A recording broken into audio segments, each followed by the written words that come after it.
Memories. Memories.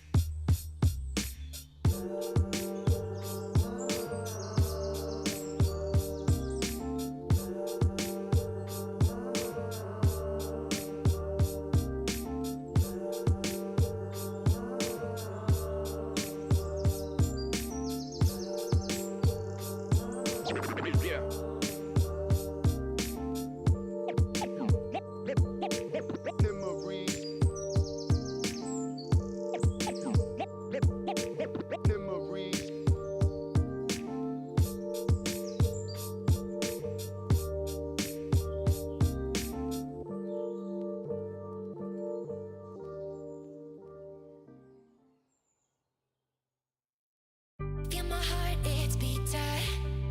Oh, my body's breathing. It's just you and me. Feel my heart, it's beat tight. Oh, my body's breathing. It's just you and me. I'm so caught in this, we're so lost deep in it, can't stop. I'm forever the one you call. Let's free fall. I'm so caught in this, we're so lost deep in it, can't stop.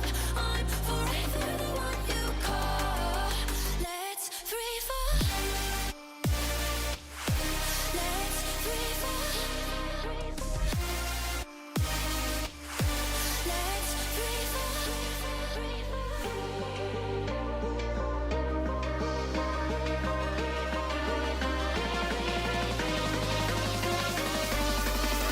Let's free fall. Let's free fall. Let's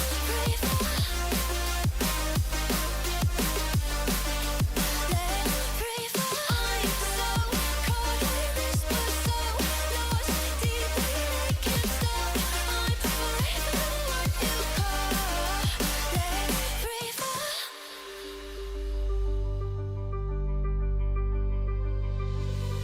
Feel my heart, it's beat tight. Oh, my body's breathing. It's just you and me. Feel my heart, it's beat tight. Oh, my body's breathing. It's just you and me. I'm so caught in this, we're so lost deep in it, can't stop. I'm forever the one you call. Let's free fall. I'm so caught in this, we're so lost deep in it, can't stop. I'm forever the one you call. Let's free fall. Let's free fall. Let's free fall. Let's free fall.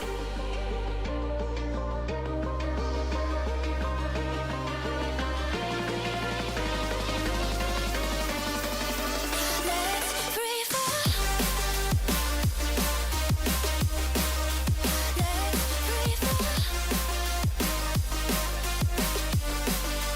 Let's free fall. I'm so caught in this, we're so lost deep in it, can't stop. I'm forever the one you call. Let's free fall.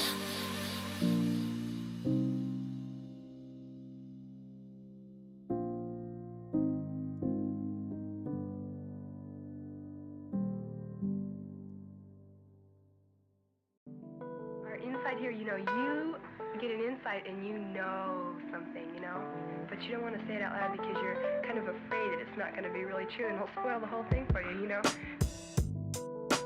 But when somebody makes you say it, then, and it's true, then it just makes it more beautiful of a thing.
Carpe diem.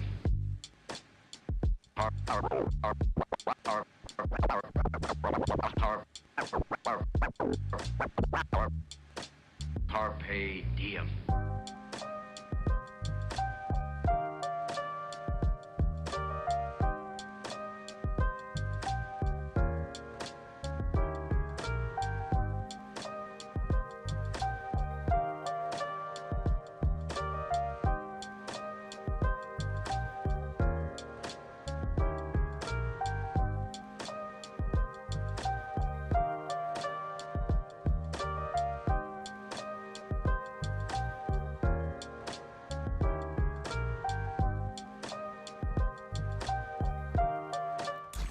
Sitting in a 4v3. Everfrog Esports trying to find an angle they can, trying to find somebody out of position.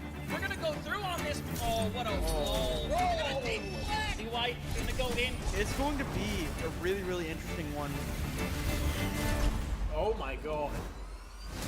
All of this competition could be so damn close, so I cannot wait for us to finally decide who's going to be the champion. We are expecting some chaos, some great moments. A beast mode has killed 3. Only gonna really need that rampage, so it's gonna clear it out. Santi gonna get themselves a big old 4K. Oh. Santi's getting rid of 3, clearing out the house. That is crazy. Nunji actually kills 3 people. This team feels entirely different on this faster composition. Now Saga is hanging around, getting onto the high ground. Post bomb's gonna stick on the Linky. They're not gonna be able to survive it at the end of the day. Blue manages to find a 3K. Rio shoving this Ana into a corner. Woo! One more for the road for Rio. That is all signs go. Melophobia with 3 Melophobia. Start the fight. They'll end the fight.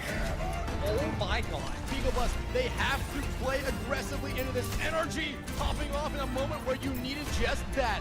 Ruby in that backline. Oh, the flick. Looking for it. Oh my goodness. The 4th one as well. Do they get the ace? They get the ace.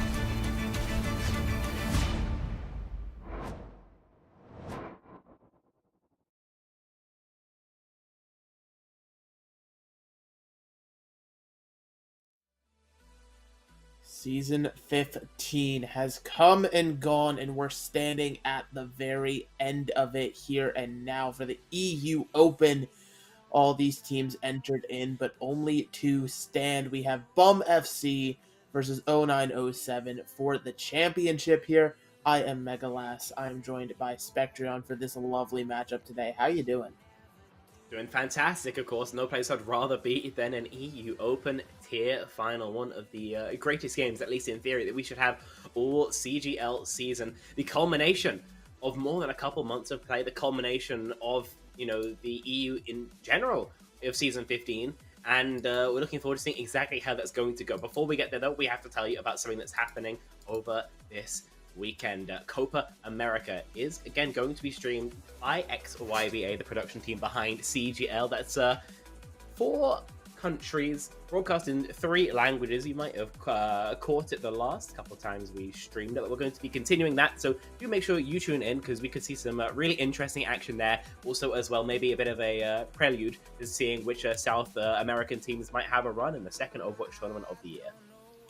Yeah, it's always fun to get more Overwatch from all around the world here, so make sure you tune into that this weekend. But that will be for then. Like we said, we're here and now, right? We've had the whole season play out. We've had actually all of our grand finals that remain happening today. Bum FC versus 0907, as we said. And then the NA regions got some matches. Dill Ducks going up against Snowfall in sort of skilled versus Shoe Bill Nation later on tonight. So lots of CGL today, the end of Season 15 today. Make sure you're tuning in, because it's sure to be a doozy. Yeah, absolutely. So those 2 games later on have been conveniently spaced out for your leisure. So I should be able to watch them all. If you're a fan of farming the rest of the CGL tokens, you possibly can. Take a gander at the bracket so far. You will note that 0907 ended up not dropping a map. Their loss against Moss was, as I recall, a forfeit win. So they're still in peak form. Bum FC only dropped the one, I believe, against Moss. That ended up being, I believe, the ball ban map. And this is probably going to be the narrative of the day, right? Can Bum FC ball hard enough to disrupt the consistent team play of 0907, or will the OWCS capable members of 0907, like Imagine, like Canale, be able to just rock up and shoot heads? That is going to be the question, right? Because, I mean, looking at the history here on paper, 0907, they're the reigning champions here in EU Open. They have the pedigree behind them all season long, not dropping. Like you said, their only technical loss was a forfeit where they probably just didn't have people available on the day. Versus Bum FC, who's had to be a little bit more scrappy, sort of piloting this ball composition. The amount of times I could count Spectron telling me about Golden Pants Ball, I think like there's straight up a shrine somewhere built off screen you probably don't see from his camera. But It's right over there. yeah, it's right over there. But yeah, like you said, it's gonna be the narrative here. Where we're starting off first, though, I would not expect it to be a ball map if we're going to be seeing it here. It is Samoa. Yeah, it's probably not the ball map I would pick, to be honest. I think the general consensus amongst the players I've spoken to is that it's probably the weakest ball map in the game. It's really hard to find these roll-throughs a lot of the time. But that's never stopped Golden Pants before, so he's going to come straight out from it and continue until the hero's banned, pretty much. We'll see exactly how things start, though, because considering they get rid of the bad ball map early on, it means that no matter who gets to this map number 5, right, when we're back on control, it's going to be probably pretty good for a Bum FC. Yeah, I mean, it's one of those things where obviously you have those options and things available to you. You know, the hero band, it's so interesting, right? Because also, again, you only do get the one band throughout the entire series. This is for each character, so you have to be careful where you pick and choose. Bum FC are starting off with a Ramatra band, kind of, pretty much the standard brawl option nowadays. I know some people have been piloting the Orisa and stuff, but Ram having that versatility no longer on the field should bode well for the ball comp. Yeah, makes sense. Ram's pretty good at your poke ranges. The slow, obviously, of your Ravenous Vortex is good at disrupting the bull cycles where possible. And he's just a hard character to kill. You hold block, it's annoying. He can maybe outlast the bull. And as well, this does function as a tank protect. Not that I would assume they're expecting a bull ban this early on. If I'm on 907, I would probably then be looking at banning something on the back line, something to make Jacob's life, for example, quite uncomfortable. A Brigitte ban, forcing both sides onto maybe some Lucio Kiriko, maybe would favor 0907 somewhat, because Jacob's hero pool, which we'll maybe talk about more in a little bit, can be limited. And yeah, there we see it. Brig removed. Yeah, I mean, obviously these players, they have flexibility. They can play these other heroes, but Jacob is known to prefer that Brig 10 times over compared to these other support options. So to remove that this early on, it'll be interesting. We're already going to have to see Bum FC perform some level of adaptation here, but it's gotten them this far, these composition, these players, so I certainly believe in them to be able to do it here. But again, you're going up against an 09 squad who clearly knows what they want to do. Yeah, absolutely. Take a gander at Bum FC, see who 09 are going to be facing. And, of course, going to be starting out with the man with the planned Golden Pants champion Bull OTP. Masters player now with Gibble guys, I believe they're referred to. And overall, the player that this entire team is built around, right?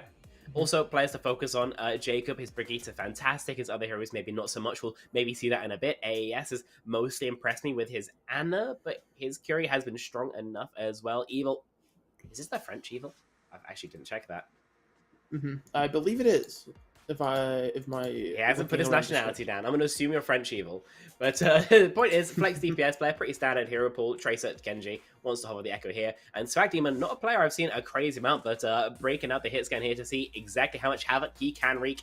907 then, the defending champions of CGL EMEA Open Division are going to be up against him though. And Imagine, obviously, in OWCS now with Frost Tails. Not having Canale this time, apparently. Doki and Jonowich, the old classic 0907 backline, will bring a little bit more synergy. Obviously, this team hasn't been scrimming with Imagine since he swapped teams, but they still have the raw firepower to overcome. Yeah, and what's crazy is something we didn't even mention with 0907, this DPS line, right? Condi, Turbo Smooth, these two are absolutely lethal. Don't even need the resources half the time. You can see Condi just getting random picks on the hit scan, just having that raw aura power. So this is a squad that's firing on all cylinders, you know. You see exactly why they are this top tier squad, the reigning champion. They've got everything behind them right now, and it is going to have to be Bum FC who's the one that steps up to the plate here and proves that they can take it to a team like 0907. Indeed. I mean, two incredibly different styles of play here that we're going to be seeing clash on Samoa. Obviously, starting on Beach, I would probably say also not great for the ball. You just have no opportunity to scale. Starting with pretty standard poke comp, Jacob on the Ana AS. Oh, sorry, AS on the Ana, Jacob on the Lucio. So Jacob can play to help Evil, probably on some side angles. AAS is just going to stay at a poke core on the back of the map and try and land some nades for Golden Pants to follow up on. Majin starts on the Hazard, probably the staple pick for him most of the time. The staple pick, we'll have to see how it works here as we're already getting into a bit of a poke phase here. It seems like the Sojourn's just taking angles on each other, trying to see where they can find things. You see the roll through there from Golden Pants as now Donowich deciding to get a little bit active. Seeing Majin in there, has to come in, make sure the healing is there. Majin now jumping forward with that leap ability, able to get the kill onto AES, even through the sleep dart. That's a massive start here for 0907. They're looking for a little bit more, but it seems like they're satisfied with that and getting the point cap. Yeah, 0907 will be able to take a lot of space basically for free, unless Golden Pants is able to get really more active than is realistic here, just not able to find much of anything, and it's a first cap in favor of 0907. Fighting is still going on. They haven't properly stabilized yet, but I don't imagine there's much that Bum FC can do to force a trade. Yeah, and so having to wait. But now, like you said, now that these members are back, the Ana back in position, there could be an opening here. Swag Demon has had that recall forced out, so the Tracer probably has to be a little bit more passive here. But in the meantime, Majin has locked onto that Ana once again. AES out of the fight for a second time now. The only kills that have come through, and now more are starting to pile up. Turbo Smooth looking to try to get involved here as Golden Pants is just way far in the back line. Even though 0907 loses Majin, it seems like they won the fight. Yeah, I would imagine so, especially with Evil going down. 40%, 50 at least going to be accrued, so ticking past that halfway mark for 0907. Ult cycles beginning to come online. And the thing about this bull, it is absolutely allergic to the downpour. If you get caught in that ultimate, there's nothing you can do. Obviously, Jacob has swapped over to the Weaver here. See how that's going to work out. We'll have to see. Maybe a clutch pull can be the difference maker here, but now, like you said, some ultimates coming up on either side here. The minefield directly on top of the Hazard, going to be forcing Majin to relocate their own positioning here. Golden Pants trying to make that space you were talking about, but unfortunately it seems like nothing is coming of it just yet here. Some good follow-up, though. Finds Condi, and now that downpour is in the backline here. It seems like it catches on to three members. The follow-up is there, so Swag Demon, you get the one pick here. You're trying to force the flip, but unfortunately it's just not going to be enough. There's just nothing you can do about the downpour, right? You've got no beat, you've got no cleanse. Your characters barely have movement abilities to avoid it. Swag Demon, bro, you've got to stay alive. What a stagger to give over.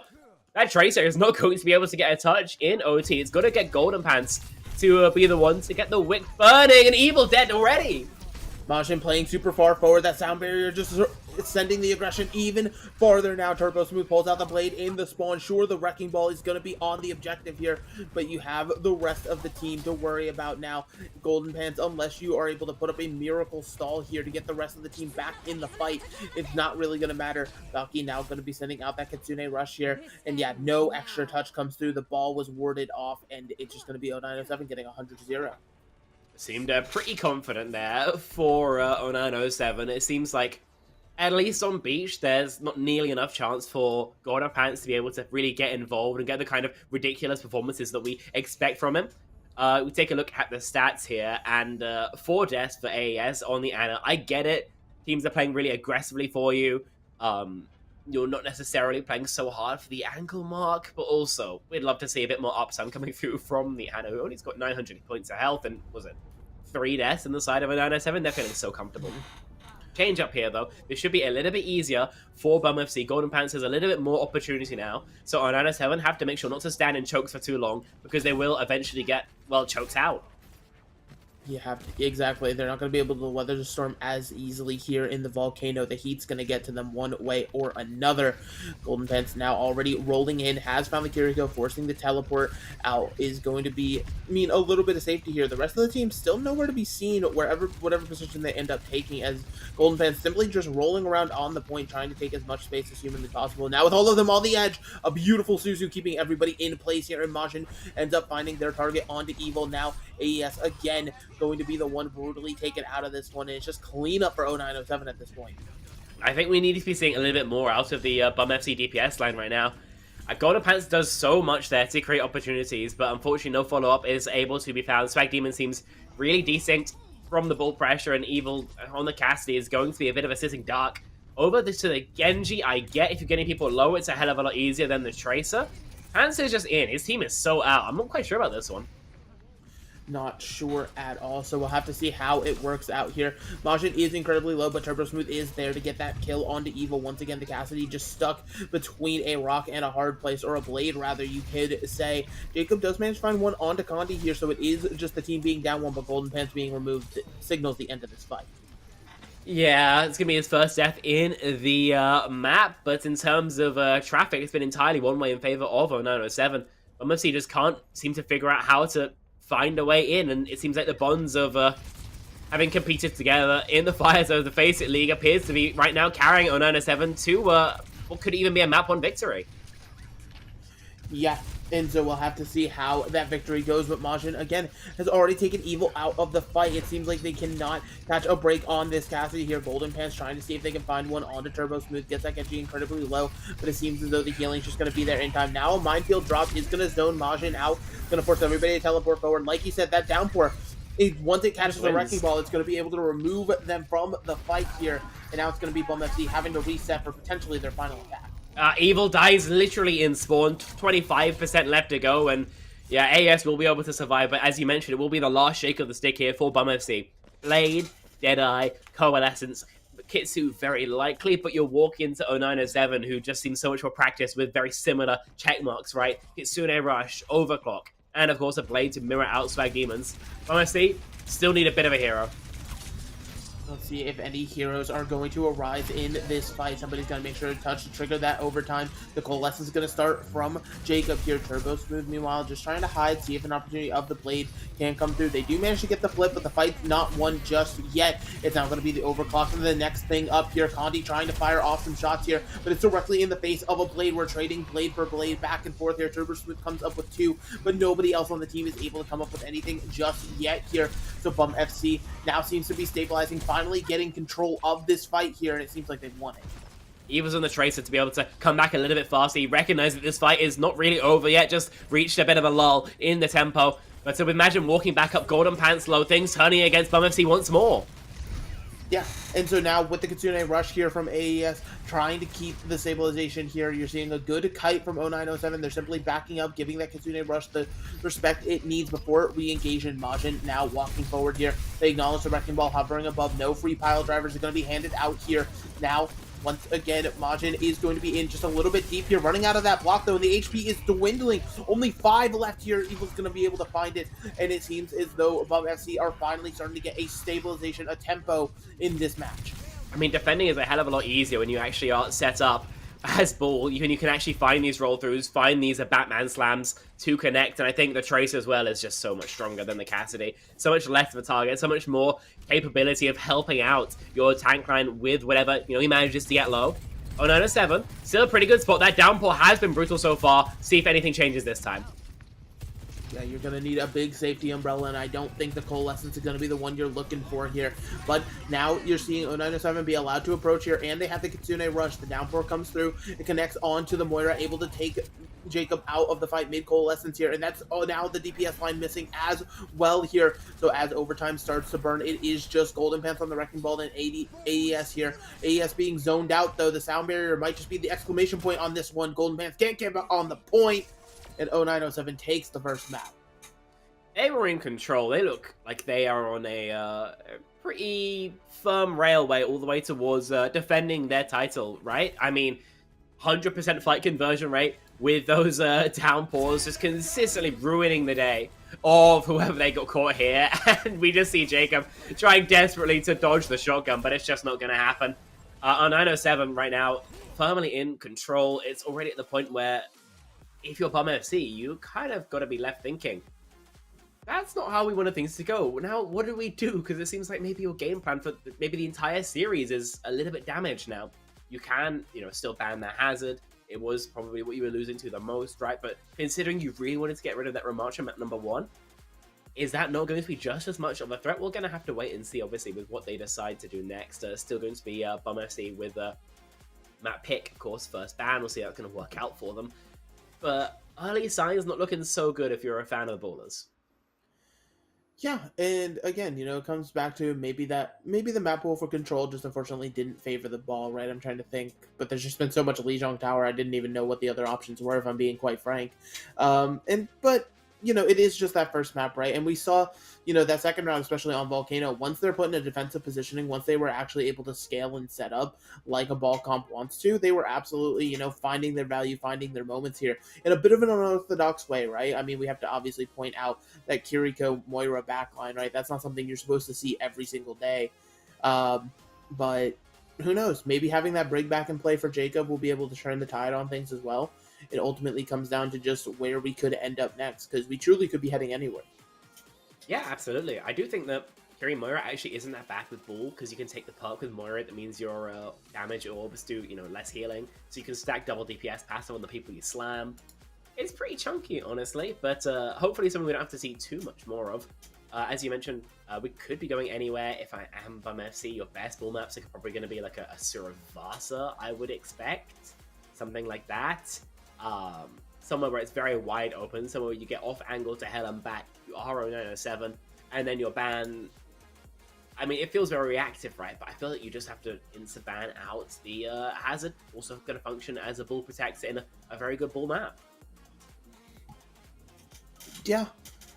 I mean, yeah, exactly. You hit the nail on the head there, right? That hazard truly was sort of the thing being a menace here. And it seemed like, on paper, Bum FC, they recognized the hazard was going to come out. That's why you saw AES trying to force the Ana there, because, it's a pretty much a rock, paper, scissors matchup. Ana can absolutely decimate a hazard between the sleep dart and the anti, but, when that Ana's getting jumped constantly by the entire team, makes their job just a little bit harder than average. So, that's certainly something to consider with your bans here.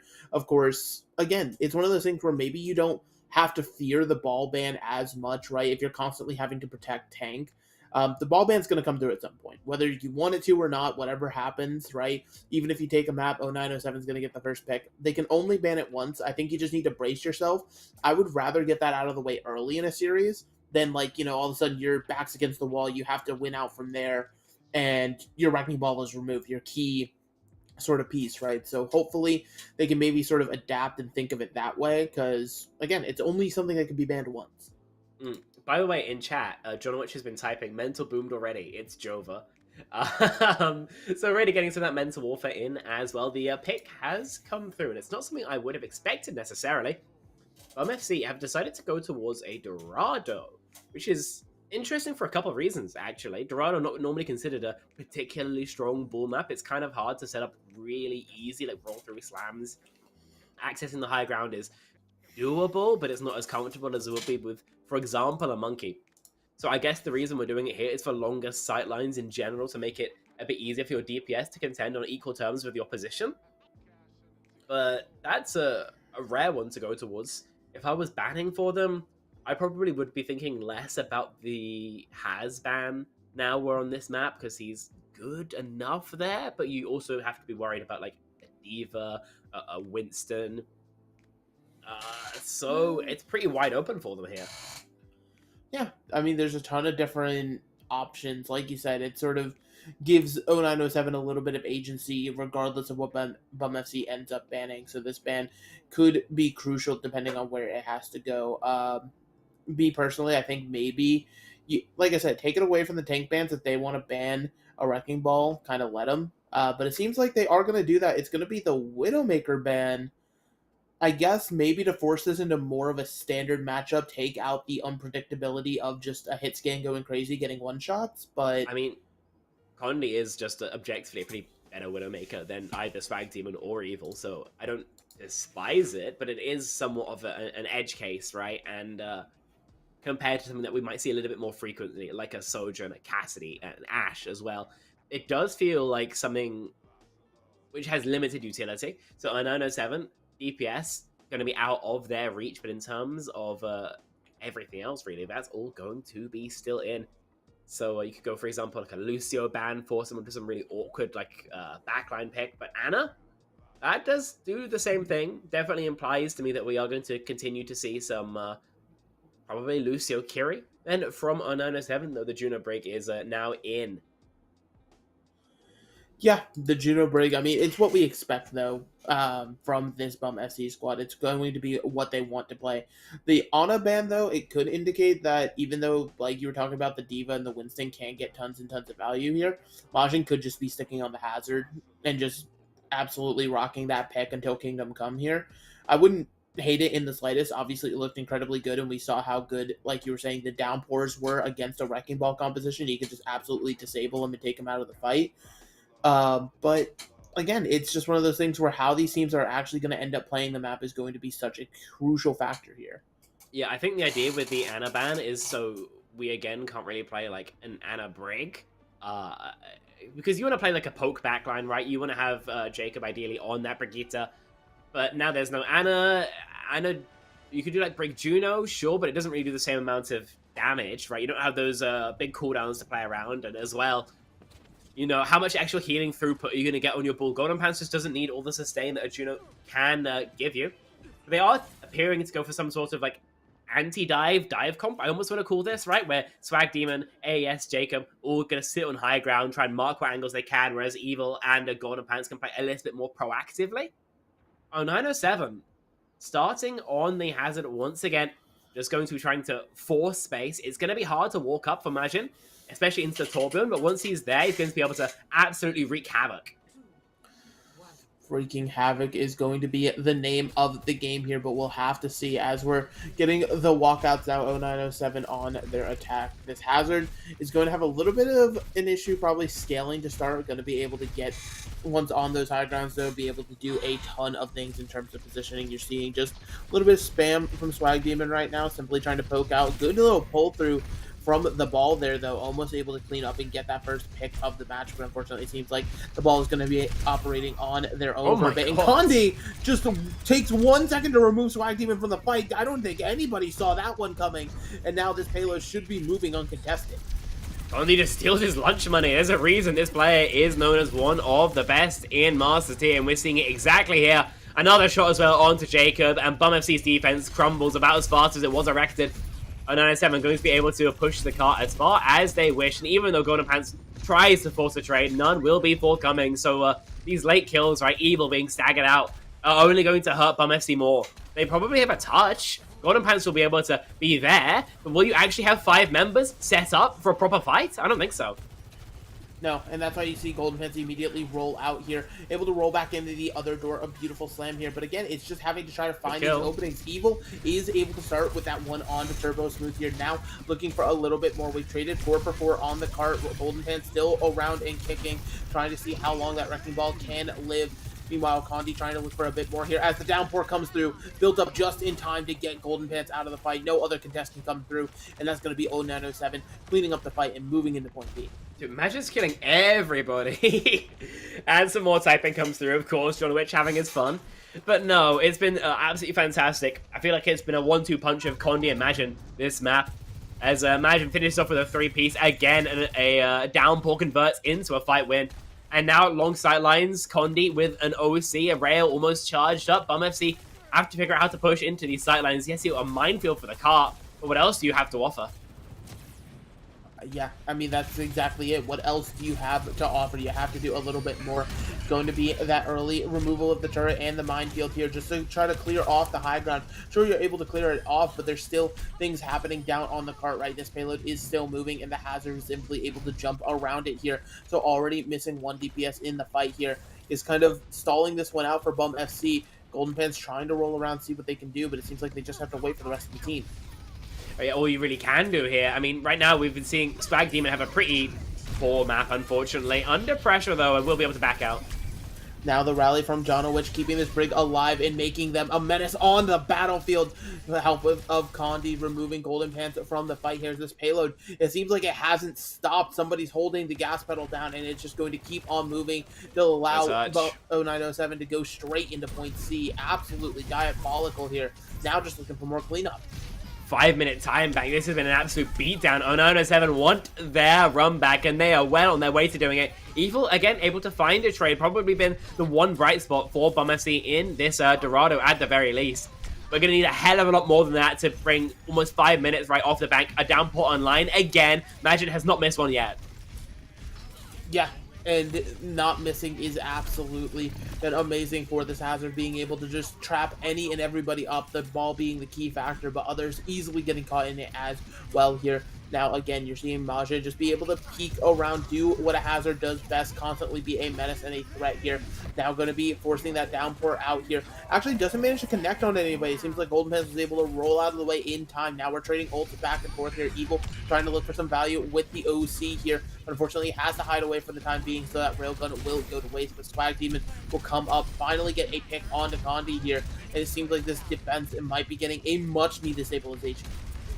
Oh, it's an awkward spot for Jacob. The barrage could have been loose at any moment, but we'll be able to stay alive at least for now. The peel from Jonowich is good enough, and so high ground taken for 0907. They're in pole position to leverage this into a fight win. FC have the rally, nothing else. They have to be fearful here. Swag Demon again gets another one, but this barrage comes out at just the right time. Is only going to be able to clean up on the Swag Demon. The rest of the team was looking.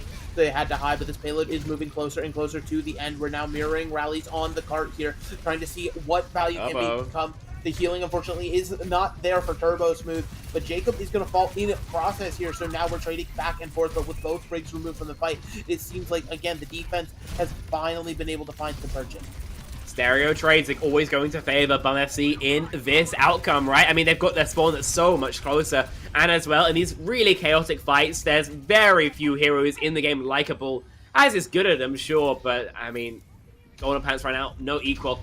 Mine's online. You've got Array, but mirrored out with Dockies is kind of awkward for Bum FC, right? The Bull can't really play in it the same way that Haz can, and so that will be much stronger, much more effective for 0907. You also really have to be scared about this Condi overclock. You're being fearful of it here, as Condi actually a little bit trapped in the stairwell here, has to run away simply not to get caught by that minefield, as the Far is taking her time to be able to remove it so everybody can walk forward safely here. Again, it's just Bum FC stabilizing, holding this high ground now, seeing if they can force Majin down, but the orbital ray is going to make it incredibly difficult here. A trade of the Junos here, so neither team is going to have our favorite Martian alive, and then downpour catches on to everybody with the help of the overclock as well, firing off railgun after railgun here as this payload approaches the end. Who's going to be there to touch? Of course, it's Golden Boy, the Golden Pants rather, but unfortunately that is not going to be the case for long here. This ball's health is starting to dwindle, having to try to get a little bit of HP back from the team respawning, but now with both supports dead, no healers in sight, means your only help is going to be a health pack. Evil in desperation going to be popping that overclock, but met with Condi's railgun on the other side here, and it's scrappy and chaotic on third point, but 0907 they get it done with a minute plus in the bank. I mean, the upside is that we were able to see some sort of start, right? Some sort of momentum that is began to be built up by Bum FC, right? Being able to get that 3-ish minutes off the bank isn't too bad. But the downside is they've just been capped against with, you know, pushing 2 minutes. You take a look at the stats here, and it's still nothing particularly pretty. Swag Demon 6-5. You really don't want to be seeing that.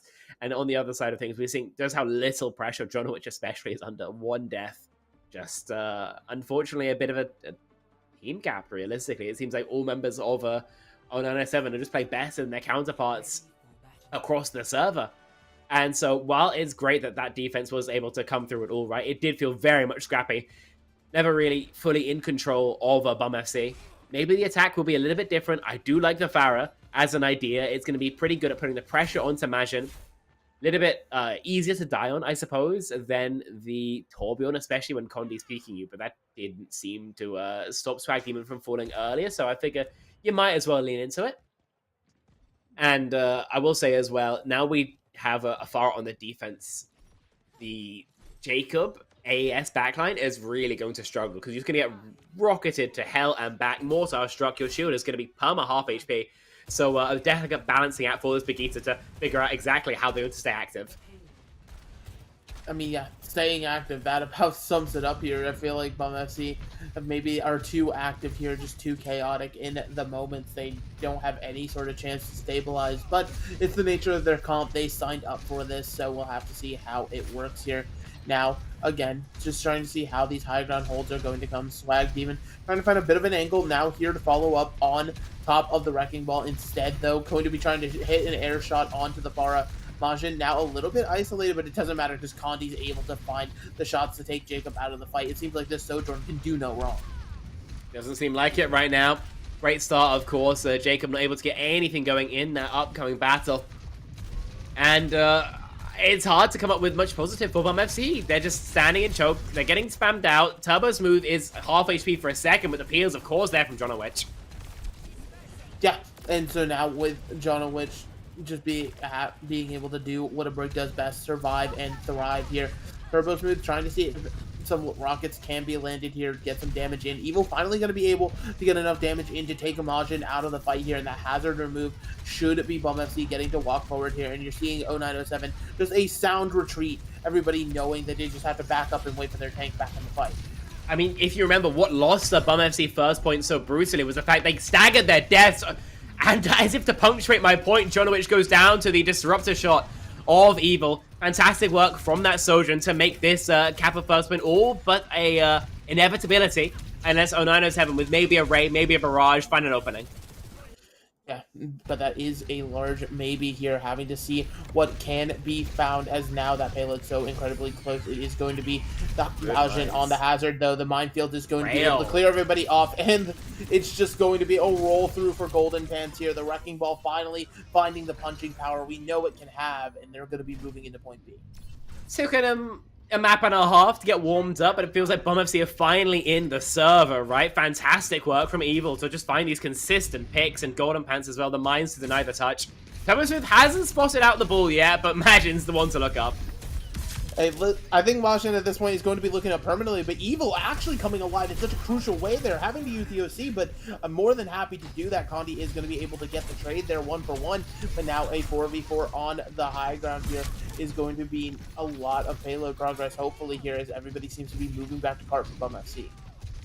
Rally is going to help them sustain. They won't be able to brawl with it, though. Not really. 0907, 5 check marks. You've got to be most scared about the Barrage, though. The Barrage is fearful here. Turbo Smooth has to be very careful whenever this one comes out. We have the dueling orbital rays, but it might not even be needed a Barrage just yet here already to make it a third for Turbo Smooth in the fight. Just being able to clean everybody up with these rockets here. Just having the little bit of a pepper, you know, the peppering shots trying to get the Juno out here. But dueling orbital rays gives 09 the advantage. Probably didn't need the downpour in hindsight for a 907, but it gets the job done. They've still got 3 ults, and they've still got control of the choke. Assailing this is going to be probably the hardest point in the game for Bum FC, so we'll see how they do it. We'll have to see here as now they're walking forward. But again, it seems like 0907 have developed a chokehold here where they're being able to jump on top of Bum FC before they can even move, and blink and you miss it, the fight's over. And Turbo Smooth is getting really goofy on this angle, going over the, what is that, Meta Athena rooftop? But no, we won't see anything end up happening. We'll be forced back, but considering you've got almost a pull, definitely the moving Barrage, Bum FC still got to be wary of it. Has to be wary indeed. That's the great thing about Barrage. It's such a great threatening tool, as well as once it comes out, it needs the respect. Both teams having it is going to make it very interesting here. Now you're seeing Turbo Smooth a little bit higher in the sky, trying to see what can be found here. But Turbo Smooth dropping so incredibly low, does manage to get the healing in the end here, as we've now traded 1-for-1 here. So it is a 4v4 on the cart. Turbo Smooth a little bit deep in the backline, but again, not really getting the recognition. And now we're trying to trade barrages here, and we do manage to do just that. Again, these trades are constant here, and it's always going to favor the defense. Maybe not right away, but they're going to be able to get more and more here. But that's no good. Golden Pants able to take out Docky here, and it seems like Jacob's going to be the only sacrifice Bum FC needs to keep the payload moving. Bloody chaotic there, but in the end, with just sub 2 minutes on the time bank, the Bum FC are going to be able to get around that final corner and approach this end stretch of the streets phase of this map. Only rally does make it kind of weird, sorry, so you'll probably have to fight up on the cart next to the choke. You have to ignore this high ground, which feels bad, but what else can you really do about it? Swag Demon tries to land a rocket, and it's Imagine Downpour, but a lot quieter on this defensive round, but still very, very strong with them. Very, very strong now, trying to see what can be found here. Both teams trying to look for these opportunities. I'm probably looking towards Majin with this downpour here. Going to be able to lock everybody up. It's going to be the break going forward with the rally here, though.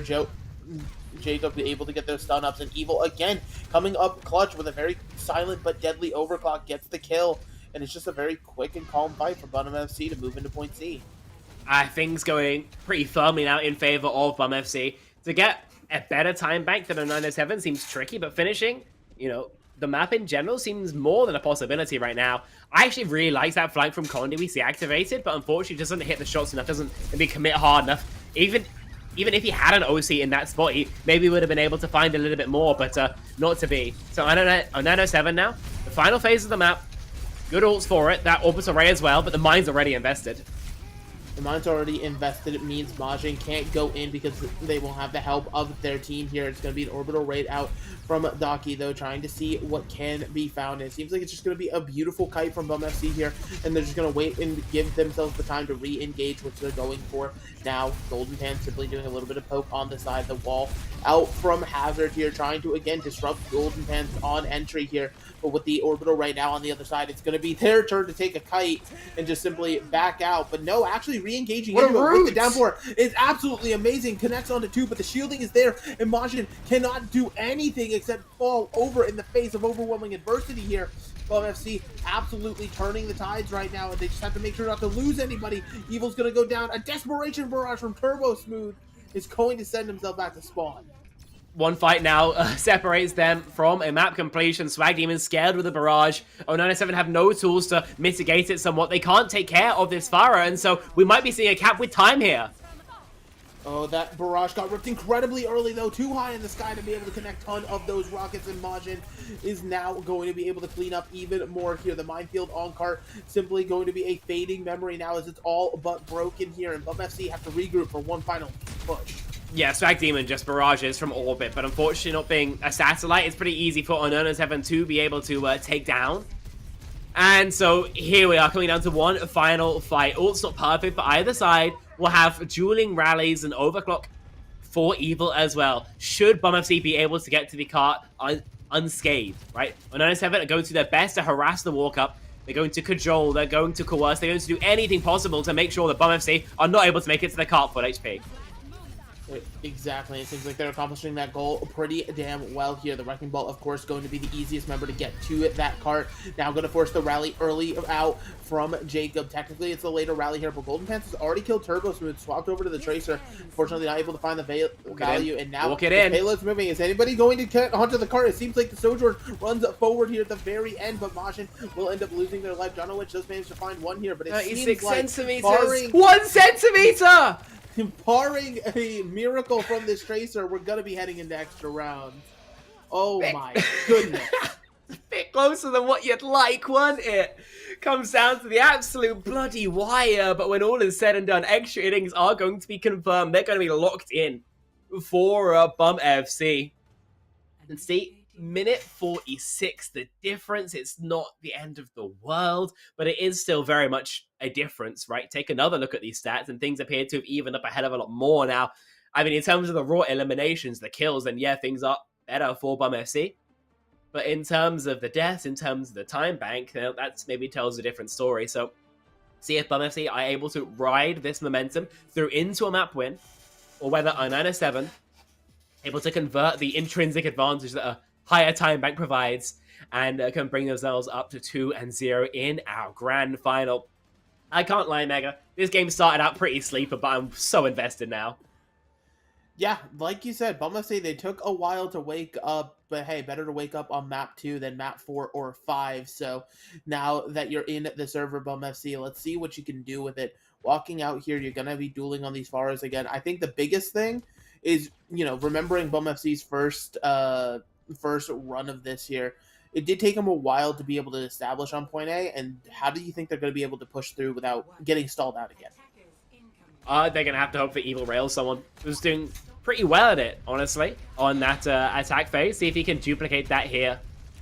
On 907, obviously, still no changes. Still these dueling Farahs, but Turbo Smooth seems a little bit quieter now on this hero. Yeah, lots of pop shots from the Farahs into each other here. Something obviously to know, obviously, as well. When you're in overtime rounds like this, you have those perks for everybody unlocked from the rip, so a lot of these pulls can be synced up and made into menacing things, especially when you have a wrecking ball that can slam on top of everyone. Majin simply holding this rooftop as long as they can, but unfortunately is going to be forced out in at the end here, but time is starting to dwindle here, and no pick has been found on either side. 0907 more than happy to wait this out into overtime before they have to hit the go button, because Bum FC, all they've got is this time in the bank. Ooh, Golden Pants nearly chopped up by the Jagged Wall, able to escape, and now the Sojourner maybe a little bit out of position here. Majin is going to be forced to use that block as the overtime starts out here. Golden Pants incredibly low, has to be able to stabilize somewhere in this fight. A good slam, but unfortunately not a lot of stuff. But Jacob just a little bit overextended, and that's going to be the opening that 0907 we're waiting for here. Members losing HP left, right, and center. Nobody's going to be able to do a goddamn thing. It seems like 37 meters is all Bum FC are going to have in their name. I get it. Attacking this point is incredibly tricky, especially when you're walking into this double spam setup. But unfortunately, you just need somebody to land a shot. And, Swag Demon, Evil, both, sub 50% when all is said and done shows it wasn't what you're looking for. I'll put it that way. There were a couple of times, so maybe a little bit of extra DPS shooting could have finished off Majin, but not to be. So now we know exactly where the buck stops. It is possible still for Bum FC to be able to find a hold here, but it's going to be pretty tricky, right? I mean, they have no fights to give over. Even if you go for like a literal 0.00 meter spawn hold, you have to be basically perfect for about 3 fights. Which, like I said, doable, but hard. I mean, yeah. Wait, we're on Zen. I didn't realize AES starts out on the Zenyatta. Low-key, I like this more than the Juno, actually. You don't really need the healing throughput, as I mentioned earlier. You do a hell of a lot more DPS with the Discord Orbs to burn down the backline. And a little bit of extra pressure on the Skybox to keep Turbo Smooth under scrutiny. That being said, you are going to be also much more of a weakness. You're much easier to be spammed out. And of course, if we do see Majin find his way onto AAS, then what's the Zen going to do? Fly away? I mean, hey, listen, you have the levitate perk, just, slowly levitating from high ground to high ground. Maybe you won't be targeted. It's like a cloak of invisibility. But yeah, it's an interesting pick for sure here, but desperate times call for desperate measures. When that golden box of victory is so close, you have to be a bit wary here. Now, again, Golden Pant's going to be doing exactly what Majin was, holding on this rooftop, jumping down on the cart, and then back up time and again here. Just seeing how annoying they can be. Obviously, Swag is going to be able to have the better positioning here on the Pharah, right? You want to be able to play behind those rooftops, be a little bit safe with how you're spamming the rockets. That way you don't ever have to play in anyone's LOS. Golden Pants is going to be able to slam down here, and look at all of this pressure, especially with the Discord. Or Majin just simply has to respect it and back up before finally getting healed up, leaping onto the rooftops here. Now, Golden Pants going to be jumping down onto these supports, seeing what can be done. Golden Pants' HP so incredibly low, but Majin got in place. The slash comes through. 2 have already fallen, and it seems like it's going to be nothing else Bum FC can do here as 0907 takes the second map. That they do, and in that final fight, it seems like Majin just waited behind the wall for a second whilst the Discord Orb was cleansed, then crossed over to the high ground and just walks it in. No Discord on him. The DPS, currently out trying to get healing. And it's not really much that we could have seen from Bum FC there. A decent idea with the Zen, but it doesn't end up working out. That being said, it is more life than we saw on Samoa, and so maybe still an upwards trend. You are absolutely running out of maps though to get something started, right? Because whilst this is a first to 4, down 0-2, if the next map continues in this favor, you have to reverse sweep in first to 4 fashion. I mean, how many times have we seen that, Mega? I haven't seen it a lot, especially with, again, we know Golden Pants is going to be playing this ball, and a Wrecking Ball ban is still looming as an option for 0907. Whether they use it the next map or the map after will have to be a problem for future us, as we are going to be throwing it to a quick break. So go ahead, get yourself a drink, go use the restroom if you got to, make sure you're back, because this Grand Finals, hopefully, is just getting started.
Welcome on back. Hopefully you got any and everything you needed. We're back here in it.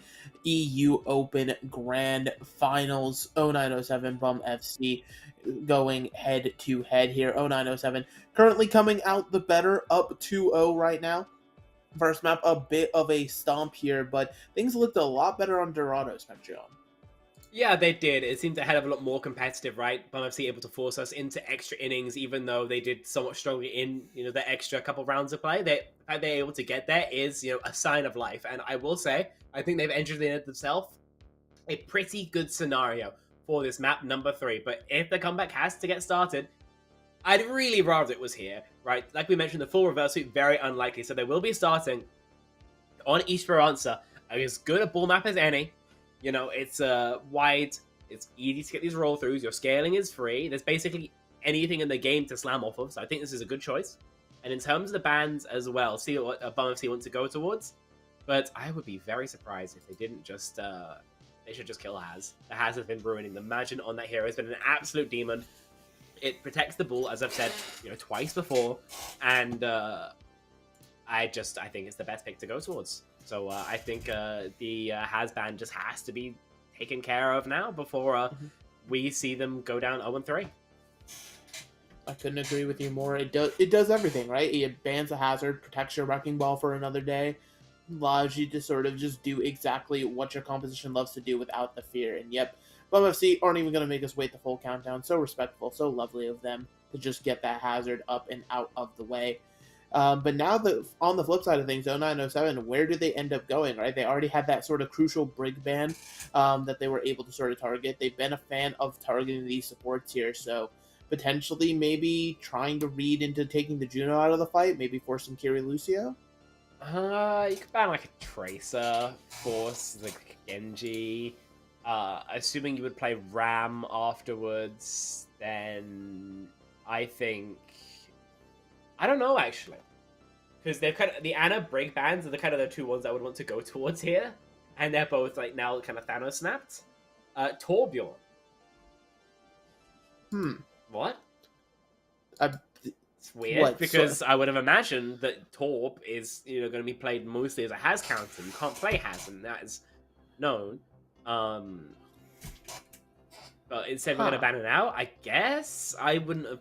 I mean, even like a Farah ban, I probably would have liked a bit more. But just because we don't understand it doesn't mean there's no thought in between it, or for this choice rather. So we'll take a second to go into the lobby once we actually see what this Torb ban might be for. But it's very much a curious wrinkle. My best guess is it's gonna be like old school Winston, which is crazy to call this comp old school, but like the Winston Tracer Echo, like Kiri Lucio, like that would be my best guess as to why you're target banning the Torb. Like the only thing that really wants to deal with Torb in that composition would be the Echo, and even then, not really. That's sort of the best shout, but either way, it's probably a composition that wants to play rather fast, doesn't want anything that's going to impede or slow down the game here, so potentially that's why the Torb ban is coming through here, but again, it's going to be about how they end up matching against the Wrecking Ball. Actually, it could be a Tracer Sombra shout. That could actually be something where the Torb would be incredibly annoying. I mean, we know very likely that Bum FC are going to be on, I assume, Ana Brig. Now that Ana and Brig both not banned, finally.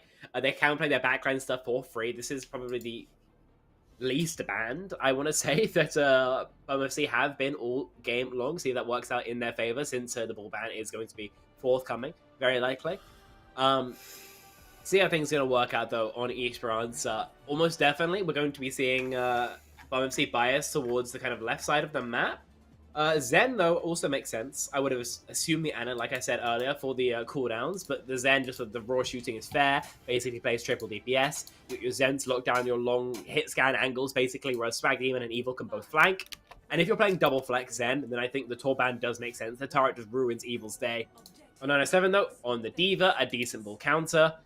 With the Brig Juno, that standard backline. So they're playing mostly for their shooting, but they have the ability to fight these angles if they want. Yeah, and having that ability to fight the angles is going to be crucial here as Bum FC are going to, again, they're going to be trying to, just simply win a fight outright. The longer it goes, right, the more perilous it could get for that Zenyatta. But we are just seeing a bit of a, poke back and forth here on the cart. Neither team really running forward, but AES deciding to just take Turbo Smooth out of the fight. That's the power of Zen right there. In case people have forgotten, they can just absolutely do as they please.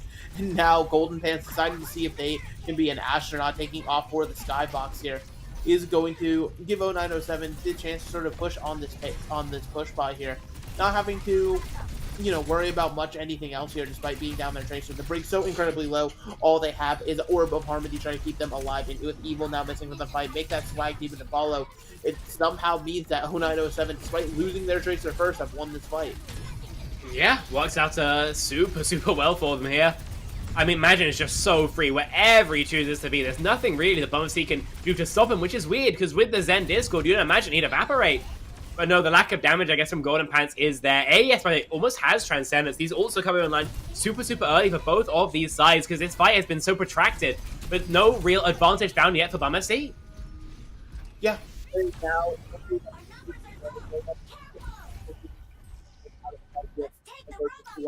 Majin here simply have to run away as this D.Va simply waits for another day to fight.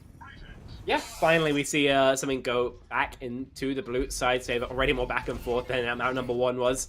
Ult's pretty much 5 online for pretty much everybody. Swag Demon behind on the blade. That's going to be the only problem, I suppose. Golden Pants has to mines the walk up. There's just no real option here. But the ults generally for Unknown 7 going to be a bit stronger.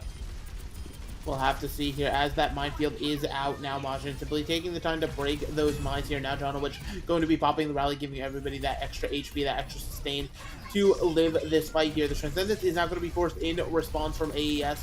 Going to be able to keep everybody alive in its healing aura here. But we still managed to trade out breaks in the middle of it. So now the only source of healing being cornered by a D.Va here. Majin actually ended up losing that engagement there. Then forcing Majin back, now has to call in for backup to be able to make sure AES is removed from the fight here. Has to stand still because of the pulse bomb. Ends up wasting the remake because of it. But meanwhile, this entire time, right, the bot really hasn't been moving. No progress has been gained. So Bum FC ultimately just lose for nothing.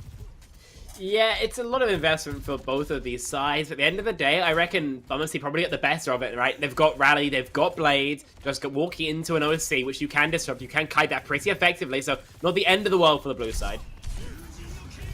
Not the end of the world, but we'll see if this Blade is Swag Demon trying to go crazy, but unfortunately not able to connect with any slash dashes here. Meanwhile, Majin has been making this backline's life a living hell. Takes them both out here as now 0907 they're going to be pushing to secure their forward spawn. Yep. Yeah, fantastic work from Condi. Pushes it entirely solo. Has no idea when a push could come through, as it is still Bull Genji online. As we see that very engaged, there's just no chances of anybody actually securing an elimination. The defense matrix is there. But I tell a lie, because Doki's got a little bit split from the rest of his compatriots, and the Golden Pants are able to clean that one up. Things back in their favor. The backline just getting, lost, for lack of a better word here. So now on 907, things going a bit more against them. A big mistake for them to make, and with the ults as well, not really being fantastic for them. And a stagger onto Turbo Smooth as well. Yeah, everything's just coming up daisies right now. It's like, it's so unbelievably odd the way that these fights are breaking down here. But now with the pressure on Majin on this D.Va mech, having to be able to back up, make sure that they live to fight another day here. You're coming into this next fight with tons of ultimates for both squads here, trying to see these opportunities advantage. Golden Pants simply rolling, puts that minefield down on the bot here, doing a little bit of zoning pressure onto the D.Va. Majin so incredibly low, has to run it now, split themselves so far from the team, loses the mech in the long run of things. Trying to see if they can get another boot into the mines here, but it seems like that's not going to be the case. The break is going to live. Jonowitch going to have a nice stun as well here, but meanwhile, the entire time you're rallying, your team is falling around you. You can't do much else beyond that here. Condi's going to fall. You do manage to get the one onto Jacob, but it seems like that's all you're going to get. Four spawns now going to be reached as well by Bum FC, and so in terms of the distance, teams are going to be flipping the lead over momentarily. Golden Pants does get a bit goofy on his Spider-Man type beat. There's not really much that Majin can do about him, you know? Golden Pants elects to be cleared, but it did very much have a choice in that. Doubles the portals, Blade, the Ray, Bomb. I was going to say OC, but Condi's just dead. Yeah, Condi just removed from the fight here, so now Majin again having to try to run and hide for their life, this time back to the rest of their team. The Juno being Discord is going to force the Orbital Ray now, as the Dragon Blade comes out from Swag Demon, simply decides, yeah, I'm not going to go ahead and slash in the face of a Ray. Backing up here. Now the Transcendence is out. Nice. Bomb onto Jacob, though. You can't heal through that one. Turbo Smooth is going to force the recall here, but that is a good pick to start things here for 0907 to get back in control. They're looking for a little bit more, though. They know this Zenyatta is playing far back in main here. Majin doesn't have the health to chase it down just yet, but thankfully Condi's there for the follow-up, and now 0907 moving back to 7. Yeah, Swag Demon, in the end, going to be eliminated, but if you're Bum FC, you're so happy with... Okay, Eva, what are we pulse bombing? What are we pulse bombing? There's no fight. Your team is in Narnia. You're gonna get chased. You're in a weird Tracer 1v1. This could be the worst dagger known to man unless Jacob is there with the peel. Great job from Bum FC to help your Tracer out of a pretty awkward spot. Yeah, and Majin now has to do a little bit of fancy tech with the roofs there to get over, but Condi, meanwhile, is not safe. Swag Demon is going to be able to find that one, take the Sojourn out of the fight here. Jacob goes ahead and force feeds Turbo Smooth the whip shot there and now this bot, it hasn't even moved to resecure forward spawn for 0907, and with the missing members, they're just not going to be able to get it. It's going to be a failed push here where Bum FC is going to get back in control. Yeah, that they will. Finally, it feels like a map where they have a real chance of closing things out. 3 minutes on the time bank. Very comebackable still for 0907, but they will need to win 2, 3 consecutive to, garner the lead once more. In terms of how they can do it, I feel like we need to be putting the backline under the same pressure we once were, because when AES and Jacob have been able to sit in the back, just spam these orbs of destruction through, then 0907 have been melting, these 9 times out of 10. 9 times out of 10. Let's see if they can make it the 10th time here is what Bum FC is hoping for. That beautiful roll through is going to cost Golden Pants a lot of HP, so having to sort of back up, give space over to 0907, who are simply going to take advantage of it to move the bot forward, but Golden Pants back in the fight, ready to drop a minefield on top of it here. Has actually been able to zone the supports away from the D.Va here, so now this break trapped between a ball and a wall here, trying to see what can be done. Actually able to live for quite a while, forcing Golden Pants to roll away, get back to the Mega Health Pack, but a late kill. How does Docky die to that minefield? Somebody hopefully saw that, because it probably was tragic. A rally when you're down 2 is nothing short of inspirational from Jonowich here. Jacob is going to fall, but Bum FC seems like they've got a good hold on it now. Turbo Smooth does get a 1 on the Zen, which is a pretty pivotal member of this composition. You do need to get the clear now onto the Tracer, because you can't surely allow this player to just escape. But it seems like that's exactly what they're going to do. Down the members that they lost, they're going to simply set up again, look at it as a time bank burn, a time bank loss, and then set up again for a fight.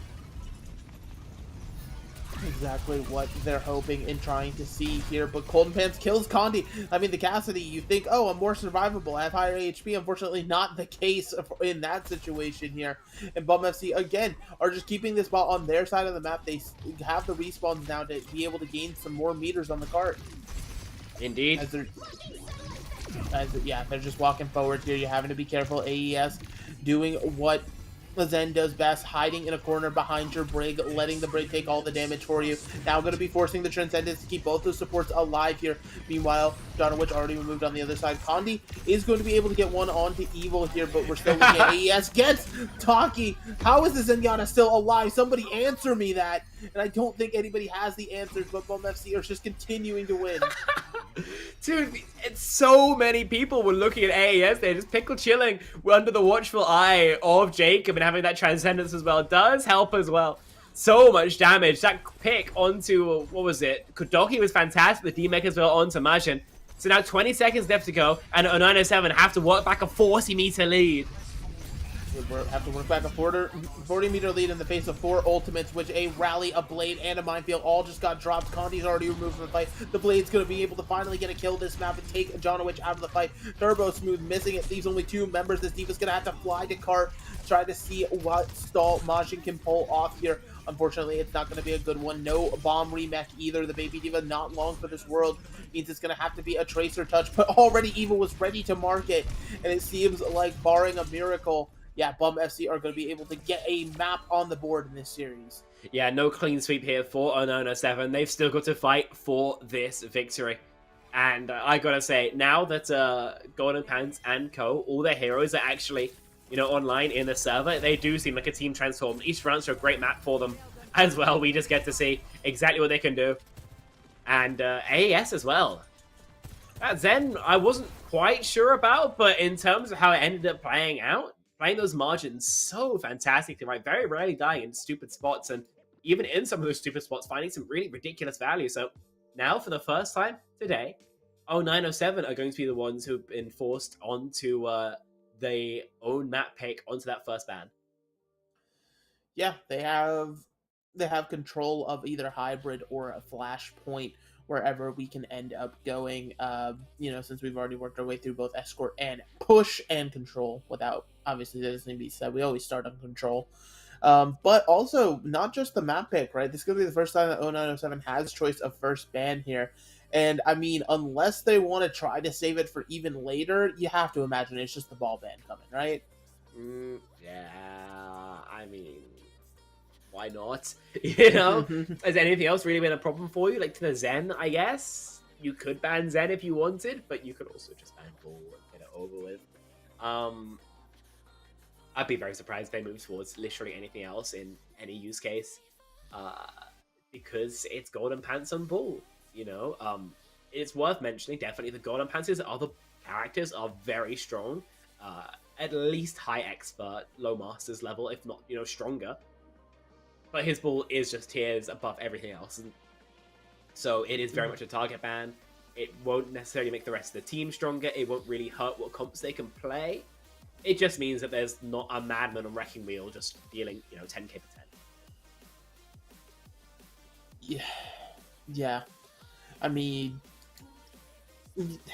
it's one of those things where, again, the Wrecking Ball able to do a lot of distraction plays, and it creates that space, right? Like we saw what AES was doing on Zen. You're not able to do that half the time unless your tank is making loads and loads of space for you to be able to do whatever you please in those situations, right? And even when you're getting dove, right? Like you're seeing just such a low maintenance sort of style. Like you get chucked a Brig pack every now and then for Golden Pants, but otherwise the Brig is just there to be a bodyguard. Doesn't have to worry about much else beyond that. Just looking forward though, because obviously map ban does have to come first here. Trying to think through the maps.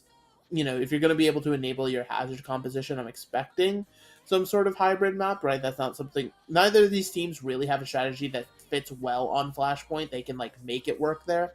But I expect us to be going to some kind of hybrid, and it seems like I may be just right. Yeah, Blizzard World comes through a curious choice, actually, to my mind. Generally, we're seeing we really want to go towards, like, long-range backlines. We're going to see Anna Brig, Zen Brig for Bum FC, and on Blizzard World, those are particularly strong, especially in those first and second points of the game. But on 907, let's just get it out of the way. They're going to ban Bull. It's a Bull ban. So with that in mind, they're probably going to want to play like Haz Kiri, whereas we're going to see like I think Golden Pants is playing Winston. I think he's going to play like probably Winston and a Brig. That's going to be my guess. But like let's not mess around with this time. Like guys, Bull's just dead. That hero's dead. Yeah. If this somehow isn't a Wrecking Ball ban, it would be impressive. Nothing short of impressive. But again, it's exactly what we're expecting here. The response on the other side is what's going to be interesting, right? Because Bum FC, yep, there it is. In case there were any doubts. But now the response from Bum FC, right? You know the hazard comp's coming out. What do you ban to try to make that hazard's life a living hell? And truthfully, I don't know if there's a lot of options. I would probably ban the Juno, to be honest. They can still play it with the Lucio Kiriko, but it's a lot harder, and especially if, for example, we want to see something like a Torbjorn, an Anna, then whilst, you know, it's nice to have the cleanse to stop the damage, stop the effects, I think just losing the raw healing HPS is the real problem, so I would ban Juno here.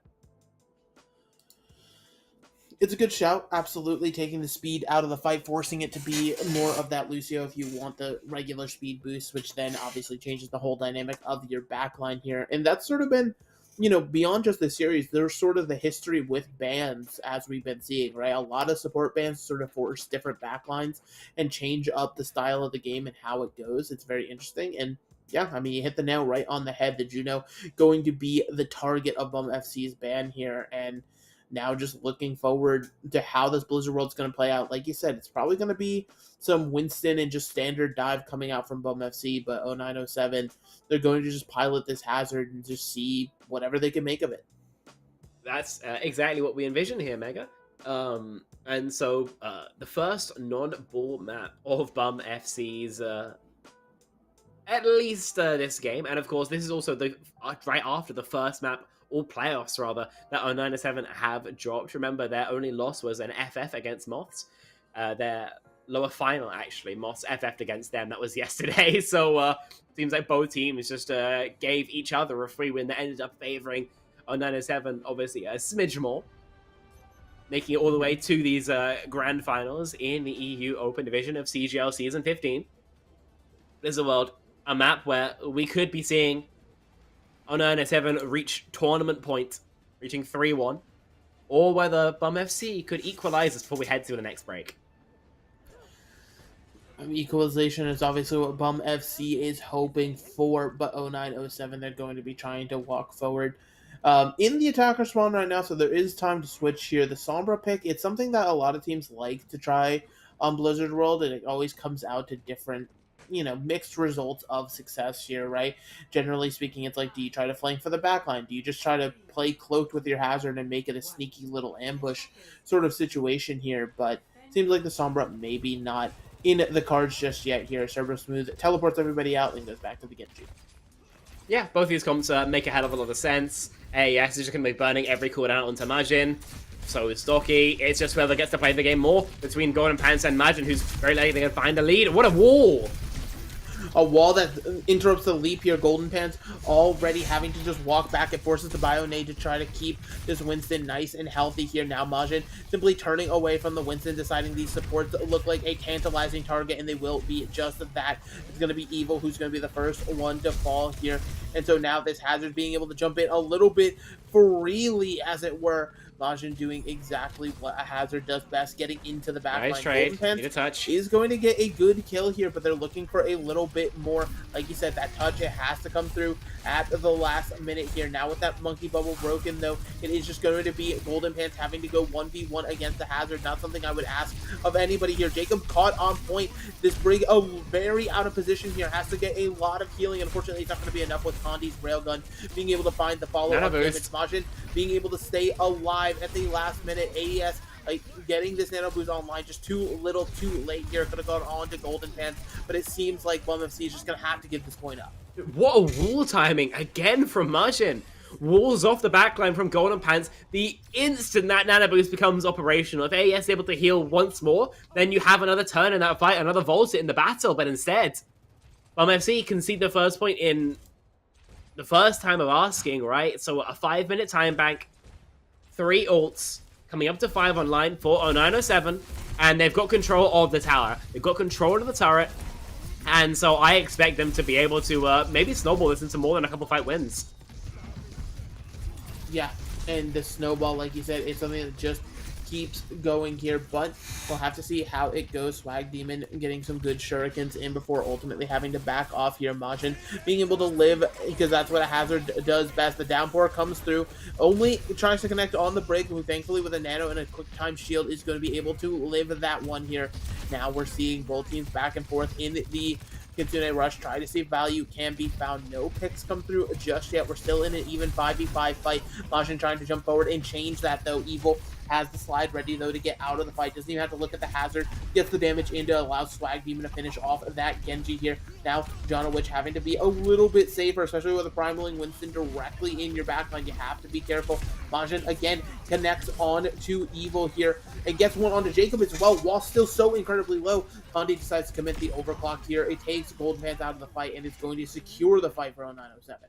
Yeah, the Spanish player rips the ultimate towards the end of the battle, and that is the fact that's able to turn it into a dominant win for that side. Momentum, I guess, still in 0907's favor, even though that fight was protracted, right?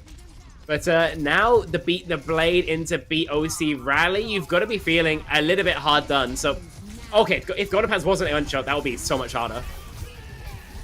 Absolutely difficult here as the blade is trying to find the value, trying to find the picks here, but Turbo Smooth is not going to be able to get much else for their trouble. Now Swag Demon going to see if they can have a better shot of on their attack, and no, they just simply have to run into a room with a Hazard here. Now, thankfully, the Winston is there to get the peel in at time. A bit of a cheeky Lucio angle from Jonowich there, trying to see if something can be found, but it seems like the payload's been stopped for the time being. Seems like 0907 have to stay before they walk back in with their Kitsune Rush. Downpour as well, operational. AES needs to finish this nano and fast.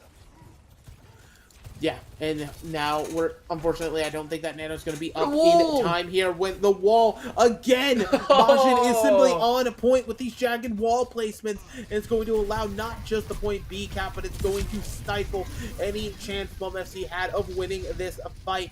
A nano onto the break here for Jacob, trying to turn the tides, and actually, with a well-timed biotic grenade, it's going to be able to do just that here. So sure, you gave up the point, but now you can try to engage in an aggressive spawn hold.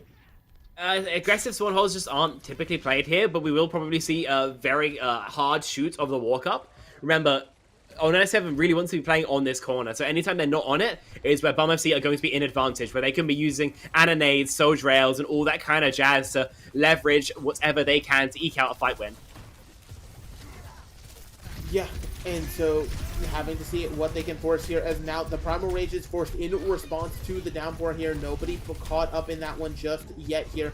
So now the Tracer having to be a little bit wary of the Monkey, throwing these Fists of Fury around, trying to see what can be found. Oh, but Golden Pants maybe overstaying his welcome here. Has to be incredibly careful, trying to be able to stay alive in this fight. Actually able to get out alive here, but it costs so much investment for the side of Bum FC, and now 0907 are going to be looking to barrel this one down with their own ultimates. It's going to be Condi with the overclock here, taking angle after angle, does catch a rail to the face from the other side here, so has to hide for a moment here, trying to look for more, but it seems like Turbo Smooth has gotten the pick of the fight with that pulse bomb here. Now, Condi, again, just having to be careful, but Evil really coming online here, able to take Turbo Smooth out of the fight. Means this fight is not done yet. Now, again, we're just watching Condi here, try to find some angles, try to make sure the pressure isn't too much. Evil, maybe an overclock you're going to want back. It's in the middle of a chaotic fight where you're already down, but the pressure is there. You're hitting these shots, making Condi scared for their life. At the end of the day, the cart still isn't moving, so things still work out in favor of Bum FC, right? They've got Nano Boost, they've got Blade as well. Unless Jonovich beats this, it could be another fight in favor of Bum FC, as their last point hold appears to be Ironclad. Yeah. And so now we'll have to see how ironclad it truly can be. The Nano Boost on the Golden Pants here to keep this Winston not just healthy, but deadly in the fight. It forces the sound barrier out now from Jonovich. They managed to, again, find AES as the target here. This Ana, unfortunately, just too squishy for the fight here. And the Nano Boost fades away, and so does Golden Pants' HP bar, as finally 0907 seemed to have cracked point C. Not the end of the world for Bum FC. You are still ahead on ultimates, right? You've got Blade, you've got Primal, you're close rally, but you're also walking into a downpour in sightlines that are going to heavily favor 0907, so definitely by no means out of the woods either. Never out of the woods. Don't ever count the chickens before they hatch. The Primal Rage now being committed from Golden Pants, as well as the Blade. Majin potentially overstaying their welcome on the Hazard here is going to be removed with a quick slash of the Blade here, and now 0907 sent back to spawn. Would love to get some exit frags if at all possible. Swag Demon tries, but will be fleed. Last fight territory. Pulse Bomb versus Rally. Maybe Condi gets an OC at the most extreme of outcomes. Bum FC probably forcing basically a dry fight for what could be the final holds of this round. Already, though, super strong progress for 0907. Yeah, it's just absolutely amazing here. Oh no. Majin, though, again, things are going from bad to worse as Majin again finds their way into the backline. This Hazard can do no wrong, it seems. The overclock from Condi is deflected! Beautiful from Swag Demon, but it seems like there's not going to be much else you can gain in this fight. Majin jumping over the walls here. It's just going to be the Winston trying to contest as long as possible. A teleport out, and a Suzu is trying to keep Golden Pants alive, but unfortunately, you're not going to be able to live forever in the face of all of this damage. The picks come through, and it seems like with a few seconds left in the bank, 0907 will get over the line. 0907 somehow managed to find the way to clutch that out. That is ridiculous. They start with the opening kill onto the Ana, right? AES taken down. So close to Ana Boost dives with 90% on the board. And then, as well, I mean, we see the opening kill found from Swag Demon, or at least one of the kills. Tries to snowball it with some dash resets, but as you dash towards the, I believe it was the Kiri, the Hazard, both so low HP, you've literally got no ammo, so you've got to really go in front of them, instead of being able to maybe start getting those resets into a hold. When all is said and done, 6.3 seconds on the bank. Full cap, nothing to scoff at, but Bum FC show they can get a defense going if they at all want. And so, as we side swap, as it goes to the Bum FC offense, we'll see if things are any different. Exactly. We'll have to see what the differences can be. Maybe the offense, you know, it has to probably be a little bit more proactive, has to see what opportunities and other things of the sort can be found here. Because Bum FC, you know, their aggression was nice, but it felt like, you know, there was a lot of different fights in their spec where it was like a few more percentage on an ultimate, particularly Nano Boost, could definitely turn the tides, and they simply just didn't have it in time. Indeed, yeah. I mean, that is Nano Boost, always used just to turn each fight, you know, from, you know, an advantage against you into one that you can maybe leverage. Obviously, the Ana break for a 907 means they play more for their poke now. They won't have the cooldowns to bail out Majin, but he will have more resources outside of that to get involved. So we'll see if that's going to work out any differently. First high ground going to be given pretty much for free. Golden Pants given this walk up.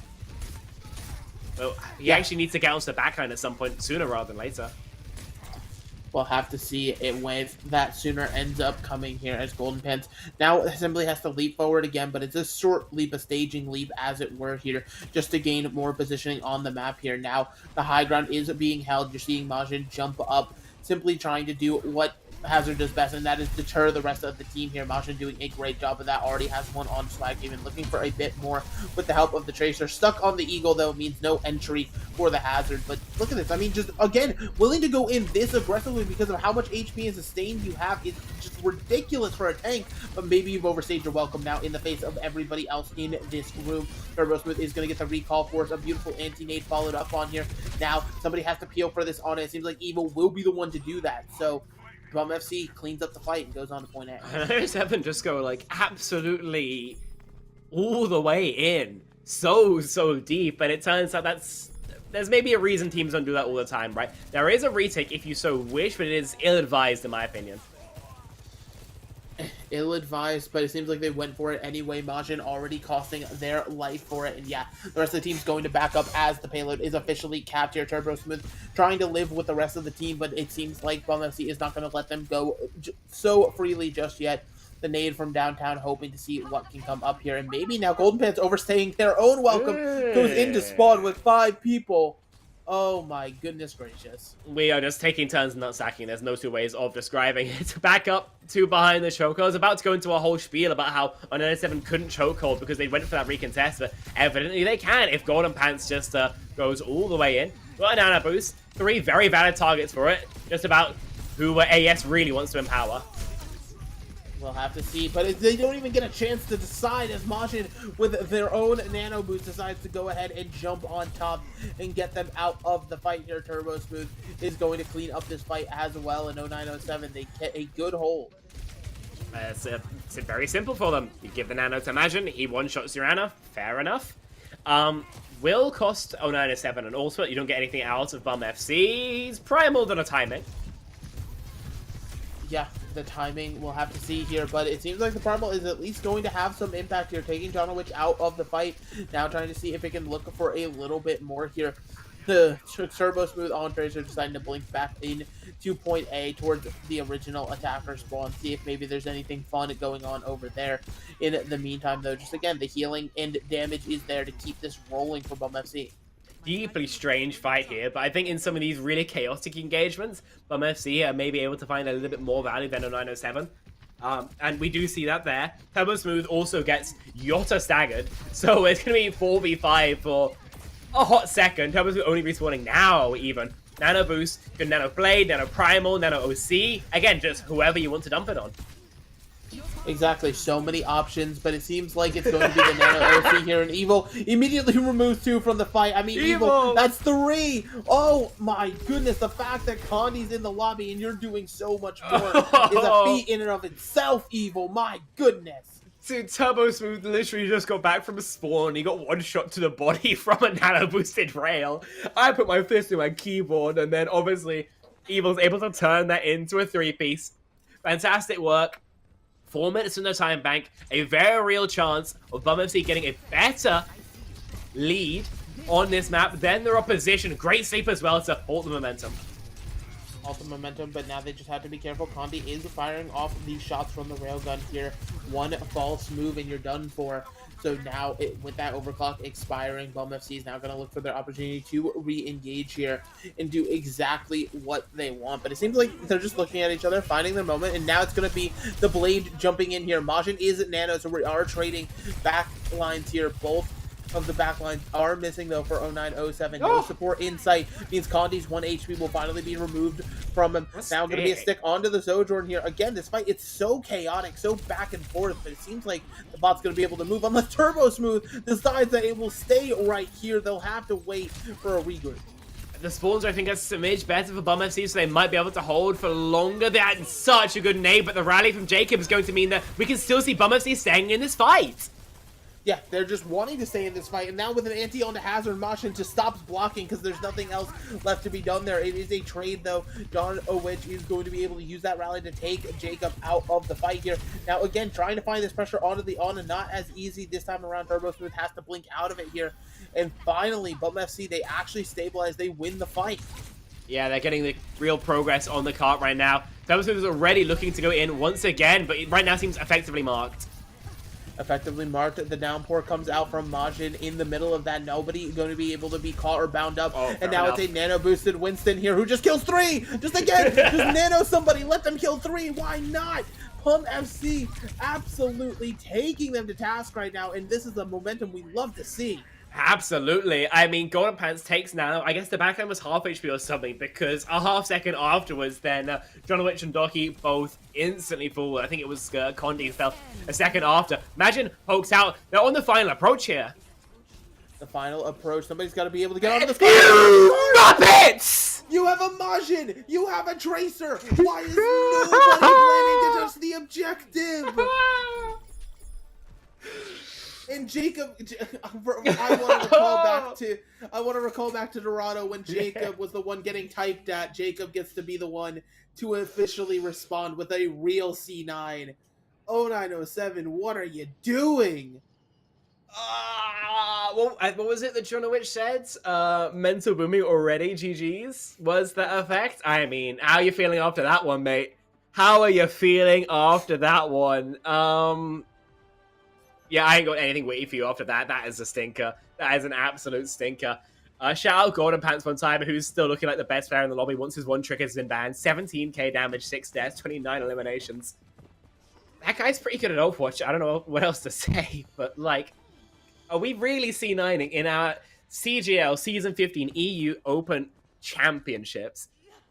It feels like the shoe is pretty firmly on the other foot now. Bum FC are in the lead in this map. They are so close to tying up this series with a 3-minute lead. I mean, shades of Dorado, but, you know, mirror image here. I am absolutely gobsmacked, I've got to say. What is going on here? I think that's the perfect word for it. Gobsmacked. That it's absolutely impressive. 0907 now has a minute on the clock to try to make miracles happen. They've done it before. Majin loves to find random picks on the supports here. As long as the wind is not removed from the tank's sails, then anything is truly possible here. But it is going to be difficult. Again, you've already burned about a third of your existing time bank already. Now, Majin again jumping in. A good wall onto Golden Pants. The Winston is gonna be able to get out and get healed though, but it is gonna force the biotic grenade to be used for healing instead of damage. A good sleep dart here. Majin is getting a little bit focused here, but does find the pick onto AES exactly as expected here, and now just holds that block, decides that they will not die here, and this should be 0907 get a good stable and getting onto point A. Feels like something we've said before, but Majin rules Golden Pants, it forces all the resources, and from that, the fight begins to unravel, right? There was a chance for a trade maybe onto Majin, but the focus fire just not there. A great cleanse from Doki, and Bum FC losing out the first fight. Overtime at least has been forced, so they can maybe win like a choke fight, for example. But not the start they were looking for when a full hold was more than possible for them. Yeah, exactly. Every meter is going to be crucial here, something you have to watch out for. Bum FC being incredibly careful is going to be what they're after here. It is just going to be some control of high ground for the time being, as Turbo Smooth is going to be moving this payload. The rest of the team trying to play safe behind cover. That way they're not just an open, exposed target. We're building up the ultimates on both sides of this coin right now. Turbo Smooth with a pulse bomb could absolutely ruin someone's day, but Evil's already found one on the John Witch. And the backline just missing a missed pulse bomb as well here means that it's all Bum FC right now. A Nano Winston's going to be able to stop the payload right then and there, just around the first quarter. 2 fights in 3 minutes. Very, very doable for Bum FC, but the fact they gave over, you know, that first one is not what you love to see still, right? Because we could very much be looking at 3 minutes to get a third. They were able to attack first time and win first fight. If you remember, it was because 0907 made an unprompted mistake just going far too deep, delving into, I mean, the attacker side of the map. There's no other way of phrasing it, and getting rightly punished for that mistake. Will Bum FC be able to replicate that success when a 97 maybe are feeling a bit more reticent to get so involved now. They are defending for the final time. Again, Jonowich Doki on that Anna break. They love to start on this side of the map, at least on. But other than that, no changes. It's, yeah, I mean, no changes necessary, right? I think both teams are feeling themselves in their composition. They know what they want to play here. And it's ultimately going to come down to the clash of these two styles, who's going to be able to come out ahead. It seems as though 0907, they've obviously been able to find the advantage by going first and just letting Majin delete someone before the fight even has a chance to break out. Because if the fight actually is able to be forced and, exist in a chaotic entity, then Bum FC seems to be able to bring it out more times than not here. So we'll have to see how it works out for the defense, as Bum FC do make a little bit of a swap, have the far right play. That means you can play for poke more, so you'll be able to play at about the same tempo as your opponents. Already a lot of pressure onto the Sojourn. And you got your Winston walked up for free. This is not bad at all. This is a great start. This is a phenomenal start here, but we'll have to see what else can be done. Golden Pants already have HP. Luckily not caught by the wall this time, so just able to jump back, get some standard healing now. You're seeing the Brig had to jump off of high ground, catches a flail to the face here, as the Golden Pants is trying to apply point pressure here. Again, nades. A beautiful anti-nade is going to connect onto both of these DPS, but Spiky might manage to take out Turbo Smooth while antied and stuck in the room. Not a place you'd expect Pharah to win the duel, but it seems like it's going to force 0907 to back up for the time being. They could choose to re-engage this at the last minute, hoping their Tracer is back in time here, but Majin's HP already half is going to force the Biotic Grenade to come out. Good that sleep. healing is crucial. Another good sleep, and it's actually a sleep dart that somehow killed? That must be the groggy perk in action there. Crazy to see that damage actually finally be the death of someone, and Bum FC's moving on. Yeah, you don't see that every day, but you do see it occasionally. Now, one fight separates Bum FC from equalization and from going down 3-1 in our finals. They're going to have ults for it as well. Barrage almost there. So too is going to be this nano boost. 97 firmly on the back foot. They're going to need a miracle. It might be Turbo Smooth in the backline to make it. We'll have to see what this Tracer can do, but you're talking about a miracle. I mean, a nano boost onto a Winston, a Pharah, a Sojourn, whatever it is, it will get the value needed. Of course, the nano boost is going to be traded on the other side, though. Majin is going to be slept up, though. Beautiful sleep here, not going to allow this hazard to simply get away with a murder for free here. So now, again, you're seeing more opportunities as 0907 are simply starting to run out of those resources. It might be time to build up a Pulse Bomb, pray for something massive here. Gonna be a Primal Rage trying to be found onto the Ana here. So low HP. Evil is there to follow it up, and now it's gonna be the Sojourn. Condi not gonna be long for this world. The Barrage takes Majin out of it, and just 2 members left on 0907. The rally built in time, but it's not enough to stay alive here, and just like that, Bum FC have tied us up 2 apiece. Bum FC, they prove they've come to play. And off their one trick, finally equalize this series, turn the tables on their opposition. The map that we were selling as a free win for 0907 has ended up costing them. Oh, that's how he double killed. The Chain Lightning? That's unbelievable. One right click to take care of both Jonowich and Doki. That is absolutely nuts. That's disgusting. So cool. The perks for everybody are in full effect today, and as the little banter in chat suggested, that was the ace in the hole for 0907. You got the ball ban, and you didn't end up coming away with that map, so now tied 2 apiece. I'm sure both teams are feeling very different than they were 2 maps ago, but we'll have to see what else they have in the tank, what other strategies they think up while they're doing their thinking. We're going to throw it to another quick break, so don't go anywhere. It seems like we are just in the thick of it.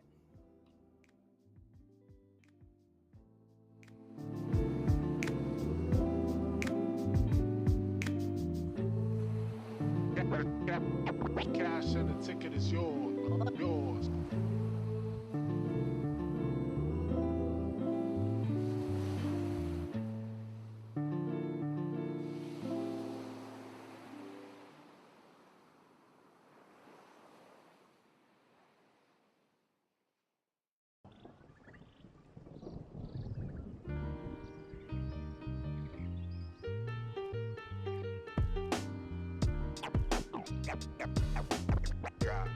Lots of love. Love.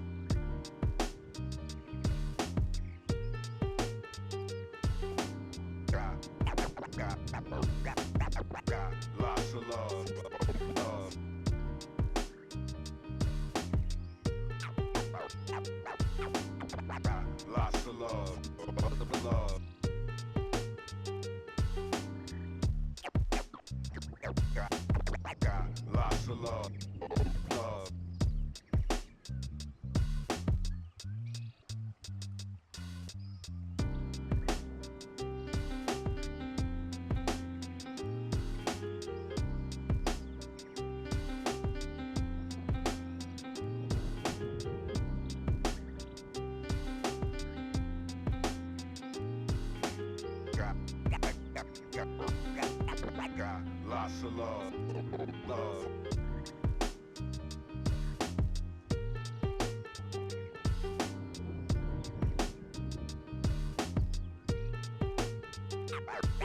Got lots of love. Love. Got lots of love. Love.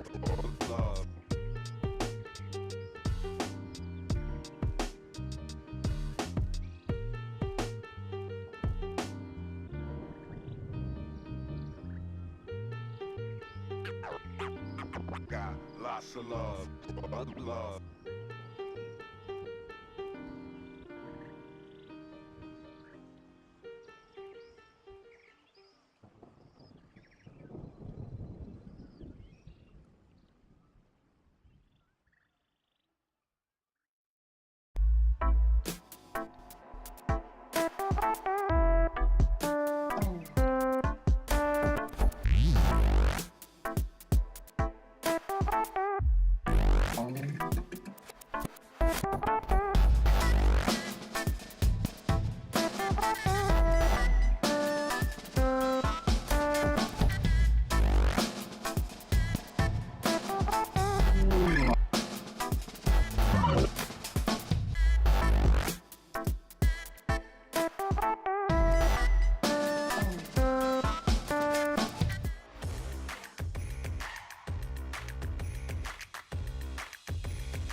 The EU Open Grand Finals. It was promised to be a Giga Banger, and it seems like we are on the path of the said Giga Banger here. Tied to a piece between Bum FC 907.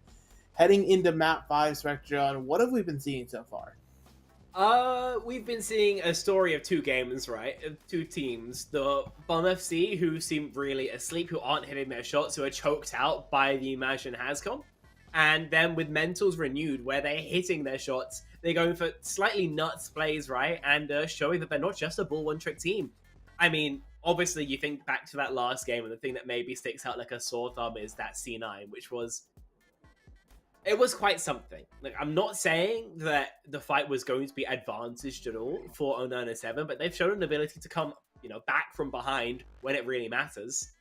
But in terms of what that does to your mental, I feel like it might be a real pivot, right, in this series, a turning point perhaps, where we stop seeing this real dominance from 0907 and Bum FC begin to really put their foot on the gas, put the pedal to the metal, and maybe take a third one in this series. Because remember, folks, with this map, whoever wins it goes up to tournament points. Yeah. And, obviously getting that tournament point advantage is massive, right? It's going to give you influence. It's going to give you an advantage. Should we have to go to Game 7, you're going to obviously have that momentum, that swing in your step, as they say behind you, all of those advantages that come with that. And when you're competing at this top level, every little advantage is going to matter. Speaking of the advantages, we are going to have to see that, what advantages the bans could potentially be for this set. Yeah, New Junk City, pretty hard for the ball to roll through, so I think it's a good enough choice for your map number 5 in terms of your ban. I feel like we've kind of used most of our good bans, Like, for a fact that Jacob's not going to go towards the Luso if at all that was ever a possibility. You're not going to ban the ball because, you've already used that as well. Mm-hmm. So what do you really have coming next after that? What do you have as an option here one of the DPS picks, realistically. But none have really been a huge problem for you, and especially as well, them being so often mirrored out, then I don't know quite what you would want to go towards. I would assume Genji. It's been what we've been seeing the most from Bum FC that 097 haven't been playing, and we are going to see that. But it doesn't feel like a great ban, does it? No, but I mean, like, what's your other option, right? I mean, there really is, from what these teams have been playing, there's no real, like, oh, hey, this has been annoying to us, let's ban it, because, you know, everything you would say that about has been banned already. I mean, maybe if you thought they would run a Zen, you could ban the Zen, but nobody's gonna run that Zen comp on New Dunk City. No Flashpoint, right? The Zen would simply just get toppled over. At least. Listen, teams have done crazy things, to put it lightly. I am aware. Honestly, I think that's something we need to work on in the off season, like a war crimes tribunal. Like, we just start, like, asking teams and players CGL what they were thinking. Yeah, exactly. We just start, like, checking with teams, like, hey, listen, what was going on here? What was the plan? I'm 100% for it. It could be pretty good content, I'll put it that way. What do you ban if you're Bum FC? You've had Genji bans. They're probably going to try and play some, like, Has. You could probably ban, like, Lucio, or force them onto, like, Juno break. Hope you can disrupt that, maybe? I assume you go for some sort of backline pick, but what specifically that, I could not tell you. Yeah, Lucio. But yeah, Lucio. I mean, listen, maybe you need to start picking up the crystal ball more often. It seems like your predictions are on point. But yeah, I mean, the Lucio ban, like you said, it disrupts the backline. It forces them to play a very specific style. You know, the Flashpoint, you require a speed boost, right? If you're not running one of the two speed options in the game, you are quite literally throwing the game, in my humble opinion. Yes. Just because of the nature of the maps. And so removing Lucio does force that Juno, which, again, it's a little bit more vulnerable, right? You would think Lucio's more vulnerable, but as long as Lucio's playing passively, generally can get away with a lot more. However, Juno, unfortunately, for half of her abilities to really find value, she has to take to the skies and be a giant neon target saying, hey, shoot me. And that makes it a lot easier for a lot of different heroes.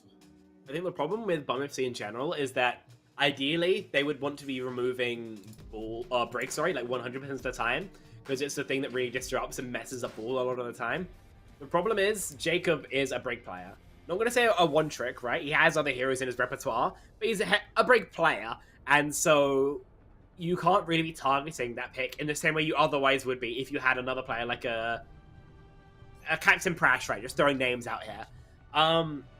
Because of that, then whereas a lot of ball teams will probably be trying to ban break here, then they have to go towards the Lucio ban, which means that John Witch and Doki can still castle up and do what they can. First time today, actually, we seem to be seeing a Ramatra, not something we've had the pleasure of engaging on, and Golden Pants hovering the Malga. Makes sense. Bull is terrible on Arena, and no signs of swapping means that it's real, so Golden Pants, Bum FC, not playable even though it's not been banned. And this is not something I had on my bingo card.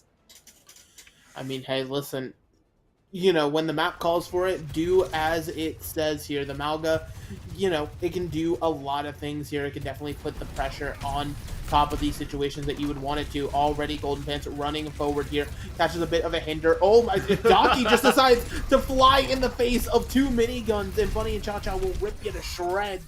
Golden Pants is going to end up paying for it with their life, maybe popping that cardiac overdrive a little too late in the fight here, but 0907 at least has to regroup for the time being. It's not terrible. You get first cap here, but Golden Pants does very much insta. With no Juno, you get a lot of free shooting. Jacob, though, probably just dead there. Yeah, you would assume so, right? Jacob just so incredibly low, but AES is actually going to be the first one to fall. Now this break playing not optimal positioning as it were here in the face of a Ramatra now. But meanwhile, the entire time, Bum FC is still in control of point. There goes Jacob finally pressured down here. Golden Pants' HP dwindling as well. Evil trying to see what they can come up with here on the Sojourn. Does see an opportunity to get Doki out of the fight, and now with both supports removed, you're seeing Golden Pants just run onto the objective, has a cardiac overdrive, and despite the adversity here, it seems like a win. Oh, beautiful save, but the rail! What in tarnation? Evil put on the back foot, but turns the tables on his aggressor, almost like slid into his teammate. But not to be, no express delivery service for Turbo Smooth. 15% left to go. Bum FC still respawning, but so too other opposition. Yeah, the opposition Woo! respawning here, and now it's going to be people trying to get onto this objective as the overtime is triggered. 0907 are able to get the flip in the end here, and now it's going to force the annihilation, but that Ramach's HP. Majin just having to sit and hold the block here. Kandi holding out the Deadeye. It's going to be enough zoning pressure to at least get the healing on the Majin, which is nice, but besides that healing, what else can it accomplish here? Incredibly deep in the backline is Golden Pants, who forces that cardiac overdrive, but the HP bar is not going up. Instead, it's going the opposite direction, down, down, down, until it's gone. The rally now from Jonowich going to be beautiful at pushing the rest of Bum FC out. Yeah, that it will be. I like the idea to give up the flip. The rally timing is pretty inspired from Jacob, and I guess he fat-fingered it. I don't know. Oh, crit wall! That is diabolical. Jonowich just got ruined. That wall was absolutely massive, and now we're tossing out the Blizzard into the cage. There's nowhere to run, nowhere to hide. It's an icy wonderland or a hellscape if you're 0907, as the flip comes through and Bum FC is going to be taking our center point. Dude, 0907 just got thrown into an industrial freezer out of Boris Johnson, and this time there is no way of escaping, so all absolutely ruined.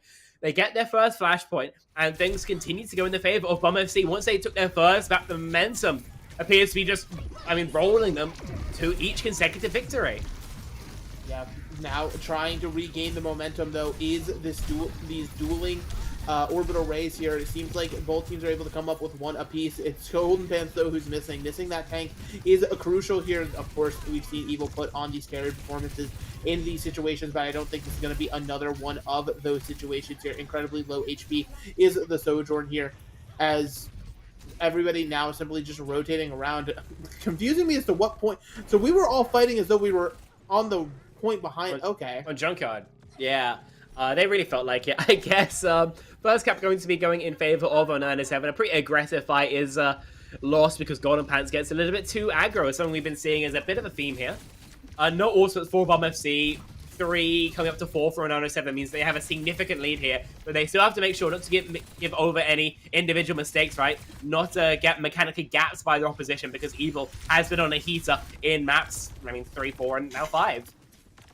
Yeah, this Sojourn player really stepping up here. See what else can't be accomplished, especially in the face of 0907 having every ultimate that you could ever ask for and then some. Turbo Smooth deciding to shut this fight down, gets 2 picks already, but thanks to that pulse bomb. They do lose Condi in the fight here, but I do not think there's anything else really for Bum FC to do here besides lose their HP. But it seems like Swag has decided to just stagger themselves in a very anti-productive way, which is now going to probably force them to just lose the point. It's not ideal, I'll put it that way, and I think you might have hit the nail on the head there, Mega. Their May can't be back in time, and so they're just not going to try for it. 10% left to go. Only Golden Pants can make it with an overrun, and he's not going to go for it. So, tied up now on Flashpoint. 0907 able to put their sea legs back under them. And we can head towards our third Flashpoint in a more even footing, right? We're, 2 for 3, almost 3 for 3 on those check marks. Just playing the Mauga versus the Ram matchup here. Mauga needs to hit first. If anyone survives the first cycle, then we assume that the Ramarch will win things out, especially if he's been able to hold his Nemesis. That is always the assumption here, but we'll have to see if these assumptions are going to be proven factual, as now we are actually on Junkyard this time, in before the teams are just baiting and, it's going to cut over to, the docks or something. But regardless, you're going to now see Golden Pants slamming in here, gets Condi so incredibly low, but that rally is going to be able to keep the Cassidy alive for at least a moment until the railgun does find him, and now Evil is going to be looking for a bit more here. The Blizzard in response to the annihilation. Mashin's HP simply goes away. There was no other way to put it. It was deleted. It was taken away. Jonowich probably not sure how they got up here, and now everybody's going to be fighting inside of the cage. But unfortunately, the cage is where Malgo reigns supreme. Both those supports are going to fall, and the Tracer's just going to have to run away. 0907 seemed very confident that fight was clutchable, and I'm not quite sure what they saw, because now the person with the most ultimate in the game is Jonowich at 32%, and they're walking into double support assaults from Bum FC. That is basically cataclysmic, because we can win next fight with Bradley, or a fight after with, Ray, and then you're down 2-1, and the ults of Bum FC is still better. The ults are still better indeed, so it seems like 0907 have completely flipped the script into terms of just how, you know, we were on the last point, right? It's just going to be a very interesting setup here. The orbital ray now out for AES, just going to be the damage needed here. Dimash almost booped off the map, able to hold on for at least a moment, but decides to walk off of their own volition after watching Evil gun down their teammates time and again here. And this Sojourn player is just prolific right now. Been doing absolutely fantastically. I mean, I said they could win with one fight. That they absolutely could. They only used the Ray. Now they've got Rally, 10% left to go. Nobody can even get OT started. And so they can walk into, what are we in now? Ducts with Rally. 0907 are totally skint. Unless Turbo Smooth or Condi finds the miracle pick, then Bum FC in pole position to take this flashpoint, the final one they need to get the lead in this series. Exactly. They're hoping to gain the lead here by doing, you know, exactly what they've been doing on Flashpoint, which is just upping the tempo and not allowing 0907 the room to take these poke fights that they so desperately want to here. 0907 now on the defense. It's going to be Majin forcing that Nemesis form here, already wasted on the low ground, as Golden Pan simply running to the back line, trying to see if some picks can be found. Condi is removed first. Golden Pants ends up costing their life for it. And so now we are 4v4 on the point, but missing a tank is going to be unfortunate to say the least here, as now the Pharah is simply trying to poke out and push Swag Demon out as the cap comes through. Swag Demon will be allowed to escape, so Bum FC will have a pretty fast retake, all things considered. Both teams now have rejuvenated their economy, and so could be in a pretty good spot. You can't get cleared here. Swag Demon, you have to stay alive. Yeah. And so staying alive is crucial here, but Condi manages to rip the head off of Jacob, so this fight realistically should be over before it even has a chance to begin. But no, they want to go into this one. It's going to force the rally, able to get out in time here. We're now trading the Sojourns, trying to see if they can turn this in tide in favor. Oh, that's so nutty! Evil, so incredibly low, decides to slide out in front of Condi's just LOS there. Now the cage fight even being invested. Bum FC have decided they want to win this, but they just don't have the advantage. They don't have the numbers. The Pharah ult now forced. Everything from Bum FC is out, and it just wasn't what they needed or wanted in any regard. Yeah, I mean, the shoe's on the other foot now. Bum FC throw a bunch of ults into a losing fight. Swag Demon just not there for the opening because he's so heavily marked by Turbo Smooth. And now they have to give it up, so we go 2-2 here. All the way to the final point. There is Refinery. Yes, Bum FC are set up defensively. Yes, they do have a Ray. But Doki has one as well. And the Annihilation on top of things means that Bum FC need to find a one-shot. They need to find a stomp. Otherwise, they will probably be giving up first cap to their opposition. And they do not want to do that with how close this flashpoint map is. All you need is potentially that one cap to turn the tides and get exactly what you want. And now the dueling orbital rays are out. Majin is going to be using that Annihilation, but unfortunately, again, it feels like the Annihilation is just a kill me button for the Ramattra, removed from the fight before you really have a chance to do anything. Yeah, apparently. Just a super weird fight from both sides there. You get the opening pick onto, what was it, Condi, Turbo Smooth? Normally, Decorum would say you just take first cap, both teams wait until you're 5 again, and then you go fight, and, you know, 0907 probably take that. Instead, 0907 invest in a numbers down fight because they think Golden Pants overextended, lose it, and now have an auto economy that is significantly behind. Significantly behind is an understatement to say the least here, but we'll have to see what can be done. 0907 walking in this one, the barrage, and Condi immediately pops the OC as soon as he gets it here with the Brig Shield in the face, trying to just be able to stay alive. To follow up there to remove Jacob is nice, but now a high noon on the other side from Evil, trying to see if this Cassidy can get just about anything. Breaks the Brig Shield, which immediately gets replenished thanks to this lovely ability that we love to call Rally here. It's going to be a stomp though, John, which that rally's not going to keep you alive, and members being lost this late in the fight. Bum FC really gaining advantage down to potentially take the map. I don't know if anybody gets a touch. They'll have a touch for sure, but they will have to swap for it. If they go like, you know, Doom, so you see a Diva here, maybe a Tracer from Condi, I believe they can get OT started, but it's going to be so awkward as Turbo Smooth gets evaporated. But Turbo Smooth was the only chance at touch, so the Pharah has to peek that barrage into What a bash! Nobody else touches! C9 for a second map in a row! Jacob bashed the Diva away. The touch was supposed to come through from the fly, but mid-rally, the shield bash cancels the ability entirely. and catapults Bum FC into the lead. What the hell are we watching, Mega? We come through with a one-trick team down 0-2. They flip the script. They go away from their comfort zone. And now they're just a map away from usurping the championship. 0907 has, they've played this season flawlessly, right? Their literal only loss was a forfeit simply because they didn't have people to play the game. They won the mid-season tournament. They won every regular season match. Their playoff run was immaculate. Not dropping a map technically before this series. It was flawless. And Bum FC have come in there. They've downloaded their opponent. They've realized, hey, listen, this is what these guys like to play. That's fine. Let's make it our day. Let's make it how we want to play the game right now. And 0907, this highly touted squad, they're not adapting. They're not recognizing what's in front of them. And these sloppy mistakes are being punished time and again.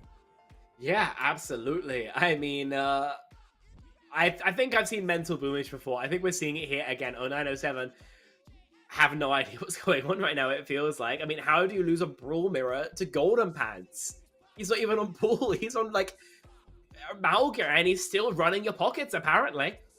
I mean, I got to shout at Jacob as well, because I know we were putting some, scrutiny on him earlier, and I still think for good reason, but in that final map, he played fantastically. That final rally to, stop the touch was fantastic. And now the idea of a C9, of not being able to touch, is firmly, ingrained onto Majin's mind. I mean, as you head into what could be the final map of the season, right, of the region, how are you going to be feeling? Because you can't be in a great spot, right? No break either. We're going to be running it all the way until, at least this next map. So 0907 need to be able to hang on. They're fighting for survival here more than anything else, and a chance as well to bring us all the way to a map number 7. What a banger we've got on our hands today. Absolutely a massive banger here. And now with everything cycled back around, I don't believe they're actually required to go control, right? They can just go to any map type now. It's completely back open wherever they want to go between the 5 game modes. So yeah, that's it confirmed for us. Anything is viable. They can go anywhere in the world. Just stop playing ball. But now we know that Golden Pants maybe has some other heroes in his, hero pool. So, for example, something like a circuit you might even be thinking about. I mean, anything where you can be relatively confident ball's not fantastic, and then go for a tank ban on something that might actually be good there, like a Malga. It's a weird one, but it seems like a choice has been made, and one I do kind of agree with. 997 go towards King's Row. I think it's fair enough. Ball's still not good there. Malga's okay. If you want to take the Brawl Mirror again, maybe you think you've got a bit of a read. But it is a very choice map to go towards, right? Because it's not like we haven't seen Bummercy play it before. It's not like Bummercy haven't scrimmed it before in a million times, right? So there's a certain level of familiarity on both sides of the server that I'm not quite sure 0907 is comfortable with. Yeah, and so that level of comfort could be something to consider here. But 0907, I mean, when you have your pick of the litter and this is the choice you make, you better be pretty damn confident in it, because regardless of how this goes, even if you win here, this is your last pick of the series. So hopefully it's a good one for them. In terms of bans, I mean, I don't even know where they would begin to think to go, right? They've kind of gotten... Yeah, I mean, I guess ban Malga, just that way, on the off chance they run it, but, I mean, still, they just don't have to run Malga. They could just be like, okay, we're back on ball now. Yeah, I mean, okay, Zen ban is curious. I understand AES is pretty scary at the hero. King's Row is okay for him, because you're on longer sight lines, it's quite hard to scale a Tracer or something to the back line to get the free kill. But it is a curious one. If you're Bum FC, you've got both tank and DPS bans. I assume we're going to be leaving DPS, again, alone, just because we're playing all the same heroes. Any, time you deal damage to them, you'll also be hurting yourself, but a tank ban seems pretty in. Has Ramatra with what you were going to before. You don't have those available. Thinking back at it now, maybe you even want to ban like a Farah. I mean, you could ban a Pharah, but you've also been piloting it yourself a lot, so potentially maybe wanting to hold on to the Pharah. I know it's been more and more of a pick, especially for King's Row first, to be an annoying thing. You could also lean into maybe one of those hit scan options. As you get later in King's Row, those high grounds get really annoying to contest. Even with the ball, you're going to have to try to scale and set up. But it's just very interesting to see how it goes here. But it seems as though Bum FC have decided that they're going to wait a while. They don't even know what they want to ban. They're just so curious and thinking about it. It's an old Counter-Strike strategy, you know, where you see your opponents take a timeout, you just take a timeout after just to mentally boom them. You know, you just want to let them sweat in their own mistakes. And if you're on 907, you have nothing to really discuss right now. You've taken your pick, you've taken your ban. All you can do is to guess what your opponent's ban is going to be, maybe, and think about how you kind of cooks on a brawl mirror. Tracer ban. Okay. It's a questionable one, but I guess I see it.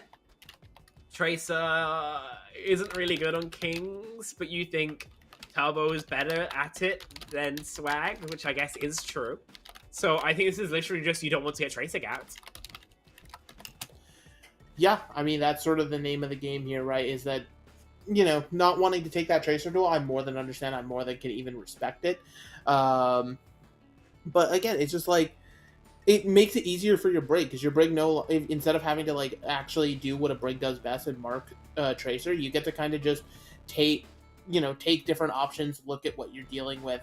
That being said, with a Tracer ban, I'm expecting a lot of things in the sky. I'm expecting the Pharah to really be able to reign supreme here. Yeah, I think it kind of has to, right? I mean, your options are Pharah, Genji, Mei. You're playing for the tank trade. You're playing for the front line more than anything else, right? I mean, you just don't have that many options for flankers, and we're not seeing that. Golden Pants back on where he belongs, back on the Wrecking Ball, playing the double poke DPS line with the Ana as well defensively.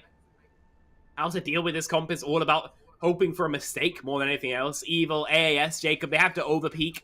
They have to get walked on. They have to stop shooting the rotate. Whereas for 0907, I mean, all Bursey really have to do is just chill on their positions, take their shots, and we should be seeing them fall over. So it is a pretty hard attack to try and make work. You are putting a lot of eggs in the Condi will just rail someone basket, and unfortunately that has been a relatively empty one for a hot second. We walk up and already Jonovic just eats a direct, but is still going to be safe for now.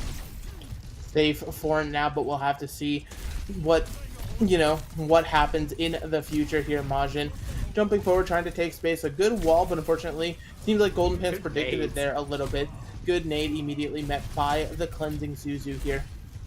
Is now going to mean Majin has to just, again, take some space, finally being able to stage up on his high ground, or so he thought, as the whip shot, like you said, just being able to be perfectly timed to remove that threat from the fight here. But despite all of the efforts, all of the pestering here, Bum FCs have not been able to stop this Hazard from getting on top of the high ground here and setting up, hopefully, for what is expected to be sort of a pseudo dive attempt here. They jump around the corner. They're able to get onto Jacob. Beautifully, exactly what you need to do. Another cleansing Suzu means AES is going to be down for the count here, and no healers is no good for the rest of Bum FC here, who end up falling. Yeah, I mean, we just let the Hazard scale a little bit too easily there. I understand, you know, Jacob had something of a mark going on, but there's not that much a Brig can do into a Haz. It's just not a particularly comfortable matchup. And whilst Golden Pants, Evil, and Swag Demon are able to get plenty of damage in terms of the extra eliminations, not the same. In terms of damage as well, you need to keep Majin like 200 HP, so he has to take some proper cover, but instead the Pharah just plays so passively. And so Choke given up and an awkward spot now for the Bull to try and play. Very awkward, has to be incredibly careful here as the payload is unlocked. This choke, again, it's going to be something that's going to be difficult to break here. There's a lot of slams in an anti-nade, no cleanse in time here, and the follow-up is there. Now Golden Pants trying to go in a little bit further, see what other picks can be accomplished. This Kiriko surely has a teleport away and is going to do just that. Indeed. And so, what you could call a hold, I suppose, found out. They can keep, you know, pushing the cart about this far, but to actually get through the choke, they have to walk into a Golden Pants minefield, and he knows he doesn't have to commit to anything. Nothing indeed here as Golden Pants now is going to be trying to roll forward here. Majin, again, half HP. They've been doing such a good job recently of being able to put the pressure on this Hazard, making them feel incredibly scared. Majin is going to have to live in fear now as the minefield is there on top of the car. Everybody's going to be zoned and running back here. But who's in too deep? Once again, it's going to be Hazard. Gets a nice little downpour onto the Ana, but I don't think anybody is going to be able to follow up on that one. As now back to the point, as Majin booped into the mines, which are still there. Turbo Smooth's actually going to fall victim to him as everybody's focused on trying to keep Majin alive here. But it seems like all of this effort to keep the Hazard alive was done in vain, as Golden Pants is really taking shape right now. He's absolutely flying across the map and able to dispatch what remains of 907. Great work from him, and I gotta say, those mines, I mean, it knocks Majin down to a sliver of HP, as well as just evaporating Turbo, so that's so much value for a relatively cheap ult. Now Bomb FC, including the Nano Boost, to continue fighting this long sightline. They're continuing to fight. They're hoping to see what can be done. The B and Blade out is going to be a good start, though, for 0907 here. Turbo Smooth gets 2 in the fight. Is going to ultimately pay for it with their own life, but this should be point B. Sailing smoothly. There we go. It's okay for Bomb FC. You let them spend. Now you only walk into an OC when you've got one of your own, and a hell of a lot more. It is probably going to be another Nano Boost. Remember exactly what Evil did with the last Nano Overclock. Golden Pants, though, is under some strange circumstances. Strange circumstances, a little bit of feeding, typical ball player, as they say. Ooh, beautiful shot from Condi. Gives up any ghost of a chance of the recontest. Jacob not safe from the railgun either, and that's going to be Bum FC having to retreat as 0907 take point B. Unfortunately, an individual mistake cost him so much time. 4 minutes on the bank. Could have been, easily 3, easily 2, but instead we slip up. It's okay, though, for Bum FC, because you've got 5 check marks. It's going to find a situation to use them, and you should be able to find at least a temporary stop on the payload. Temporary stop is the hope and dream here. We'll have to see if it is accomplished. The Nano onto the Wrecking Ball doesn't seem to be accomplishing a lot besides gaining space right now. And yeah, so now having to worry about everything else here. Golden Pants back onto the cart. And now it's going to be a minefield on top of the cart to try to zone everybody back. Nobody's caught out by that or anything of that regard. Golden Pants simply going to roll back in, forcing that adaptive shield, seeing if that damage can connect, but it seems like that's not going to be the case, and everyone's just waiting. Yeah, I don't mind this using ults just to burn time, because now we're stable in our defense, we're set up where we want, and we've got an OC from the high ground. Pretty comfortable for Bum FC. Exactly. Everything you could ever ask for in a defense, realistically. Majin trying to dive forward on the Diva, hold that defense matrix high, and see if it can just mitigate the damage here. But now that OC coming for the low ground instead of the high, probably not what you want. It connects onto Turbo Smooth, but does not secure the kill just yet. But the help of Jacob will be able to secure that one. We've traded 1 for 1. Both Flex DPS is missing from the fight. Make it a second DPS, though, as Condi has been found by Golden Pants here. And so now Evil sliding forward, getting a little bit aggressive, but just the rest of Bum FC stabilizes. Yeah, that they will, but they have to end all of their ults now. You'll have it on the minefield very soon if Golden Pants can continue to do his thing, but it's not the position where you'd really love to be, so they give up the corner. They've realized that they just don't have the tools to fight it right now. No tools to fight it. They have to be safe. A bomb being thrown in to the backline, seeing if any cheeky picks can come through. It seems like that's not going to be the case. Space is created, though. And Jacob under fire here, so incredibly low, has to dash back with that shield bash here. Meanwhile, that now leaves Golden Pants a little bit on an island, has to back up. It is going to force the minefield here in the face of Condi's overclock. Trying to fire off shot after shot. Condi hasn't come up with a pick just yet, but sees that Wrecking Ball and wants that pick so desperately. Not going to be able to get it, though, as it is just running here. And so now it is going to have to be Jacob who steps up. But Golden Pants is overseas. So welcome. 2 people die to the Disruptor shot here. Evil able to trade it out, but now we're 3v3 as that payload's moving. Making it 3v2. Evil, the clutch that Bum FC has needed time and again, stepping up massively. A rail sliding by makes it so Turbo Smooth is the non-factor in this fight. Yeah, the remaining players at 0907 just too low to be able to try and commit anymore, and that is due to the fantastic work that we have been seeing out this Sojourn. I mean, Turbo Smooth, Majin, Jonovich all put on notice by the one player. Now he's wide swinging with a rail, so confident, and for good reason. Minute on the time bank, another rally online, as well as an OC for Evil. What can he do with this? What can it be done? It's a rail already fired off, looking for a second one. see if it can connect. Oh my goodness, Stun. that blade is in front of everybody. Yeah, and it was stunned up here. That payload moving dangerously close to the finish line. Someone's got to make sure to contest it. We're going to see No! The shoe's on the other foot now. Oh, dear Lord. Just trying to back up, trying to play these longer sightlines like your comp is kind of intended to do on the wide angles, but only Golden Pants is supposed to be tagging on. But I guess a breakdown in communications means that suddenly it was nobody on Bum FC who was on cart. So Unknown 7 able to finish the map with 34 seconds left on the bank. And Bum FC now have to try and figure out how their own offense is supposed to play. I'm just at a loss. The payload team. Like what is going on in the European region to where the payload is not remembered? We're shooting at each other, having too much fun. It's having too much fun. Honestly, I can respect that. There's a lot of fun, a lot of silliness back and forth between these squads here. But that full cap, I mean, considering how that was going for 0907 at points, you have to be wiping the sweat off your brow. You're like, oh my goodness, we're going to get to go extra rounds if we need to type thing. We have all 3 points. It's got to be a massive, plus in the side right now. Bum FC now having to potentially recalibrate and think about how they're going to approach this to try to, get through all 3 points. Indeed. Start with a spawn shot, not going to connect. So Swag Demon probably going to be swapping to Pharah or Genji. But again, we're just playing heavy for the poke. We're playing heavy for just capitalizing on somebody's individual mistake. Whereas on 7 just need to sit on high grounds and basically wait. Yep, that's sort of the defensive nature, is just simply waiting. That Lucio drops incredibly low, and AES with a beautiful nade to call out. The ping was probably there, and the nade comes directly from main. No defense matrix to stop it. It is traded out, though. Evil missing from the fight for a little bit here, as everybody's just waiting. Turbo Smooth has to just sort of back through alleyway here. I mean, Golden Pants is incredibly low, has to probably make sure that some healing comes through, but it seems like the attackers aren't really going to take advantage of their pick situation, and they're just going to continue to be stuffed at this choke by a diva. But now Majin has overstayed his welcome, going to be removed from the fight here, and Golden Pants is going to be able to clean up here and hopefully get the rest of the team onto point A. I mean, Bum FC realize they are closer spawns in the 1-for-1 trade, so they just wait for their spawns to through and play them.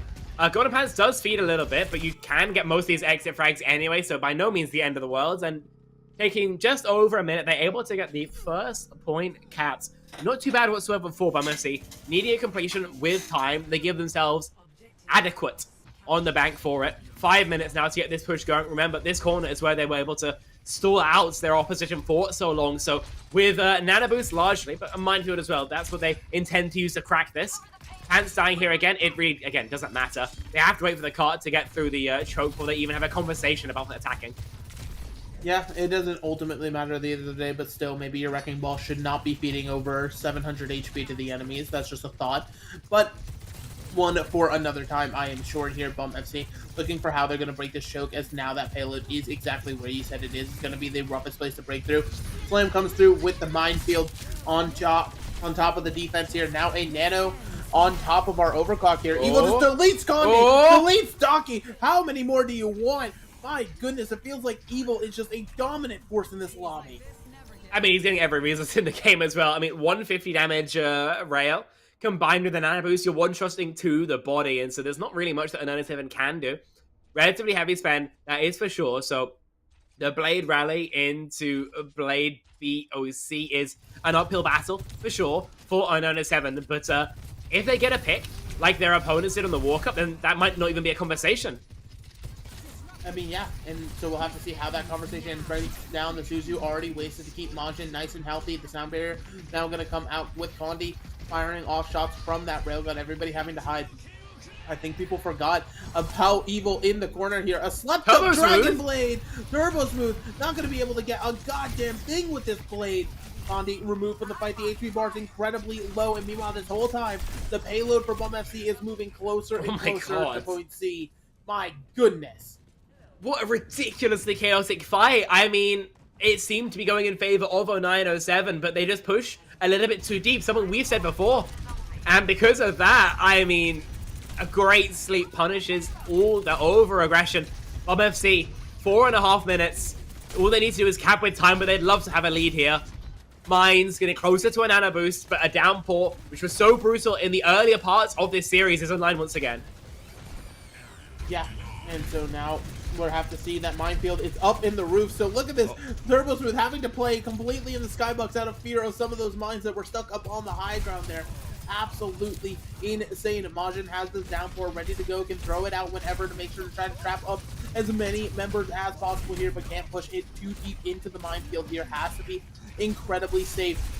Now with that slash coming through though, it is just again the payload moving forward. There comes the downpour. I believe it traps onto just the Ana here. They're trying to protect it so incredibly well, but unfortunately the protection is not going to be enough. AES decides to jump off of the map. That's a better alternative than dying to the rest of the team. Yeah, the rest of the team, the two remaining players of Golden Pants and Jacob, are into stable. Spike Demon, a trade onto John, which does mean that any sort of really aggressive play, like a spawn hold, is not capable. And so, a good enough value from that play at the very least. You've got Mines, you've got Rally, you've got OC. But a 907 now with defensive sight lines are maybe in position to get a hold of their own going. Yeah, and we'll have to see. Oh my god. With the Mines. Oh wait, Turbo Smooth. Oh no. He's stuck! Oh, he got good. stuck! He got stuck and then coached directly into the wall! Turbo Smooth, what are you doing? It looked so cool and then you slammed your head once, twice, too many times. The cleanup is now here. Bomb FC have cleared off the objective. That team kill going means, is anybody going to get out to touch?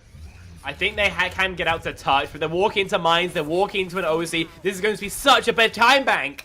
Oh my goodness, and that time bank, like you said, is a massive difference. I'm getting shades of Blizzard World all over again. The entirety of the season for 0907 now hinges on just a minute on King's Row. Did you watch the venture run out? I think it was Turbo Smooth. Tries to drill dash, but just bounces into a mine and a railgun. Like, that is a terrible, terrible day to have. You take a gander at that statistics, and I think we are seeing a bit of a gap opening up now in terms of, I mean, really every role, but most notable on that hit scan. Evil 22 and 4, Condi 17 and 8. It's just not the same for exactly the same amount of damage. So I'm super impressed with what we're seeing from Bum FC. They've had fantastic metal all throughout this game. And if you're on 0907, if you want to defend your title, if you want to stay alive here in Console Gaming League, I mean, you've got to figure out how to come back from the brink. You need to find some sort of value in this minute of attack. And then you have to hold that for 3 minutes. So you've got triple your time back here. That's got to make you sweat at the very least. And you just had 3 maps in a row run against you. This series is falling through your fingers like sand. Ones that I'm sure after map number 2, you've must felt is in the bag. You must have felt it was in the bag, but like you said, it slips through your fingers. You can't focus on that. All you have is the here and now. 0907, 1 minute to try to change the destiny that is starting to be spelled out before you. You got your diva walking out of spawn here, trying to see what can be done. Majin going to be able to scale on this high ground, eats the biotic grenade, so nobody has to worry about that anti. No Suzu force. Takes the safe approach to get onto high ground here.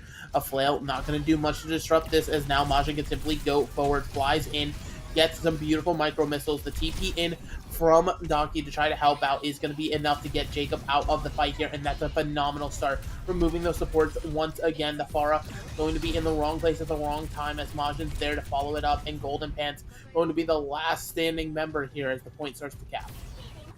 We have been seeing the backline, especially on this area of the map, be a bit of a weakness for Bomb FC, one that 0907 will be able to exploit. So Cap will be able to come through. I don't think there's a possibility of a recontest. And so they will be able to at least get decent progress. But Bum FC still have control of the choke. Overtime already started. Close to a mines. By no means are 0907 in a position to take consecutive fights, but they're going to need to. They're going to want to here. This choke, we all know how oppressive it truly can be, especially when you might have to be in the face of a minefield directly inside of it. Golden Pants looking for opportunity to roll through, seeing when it comes, but doesn't even have to roll just yet. Everybody simply just biding their time, right? Just making sure they can keep a tippy toe on this objective. No more C9 should happen. Everybody wants to stay on this until they simply can't anymore.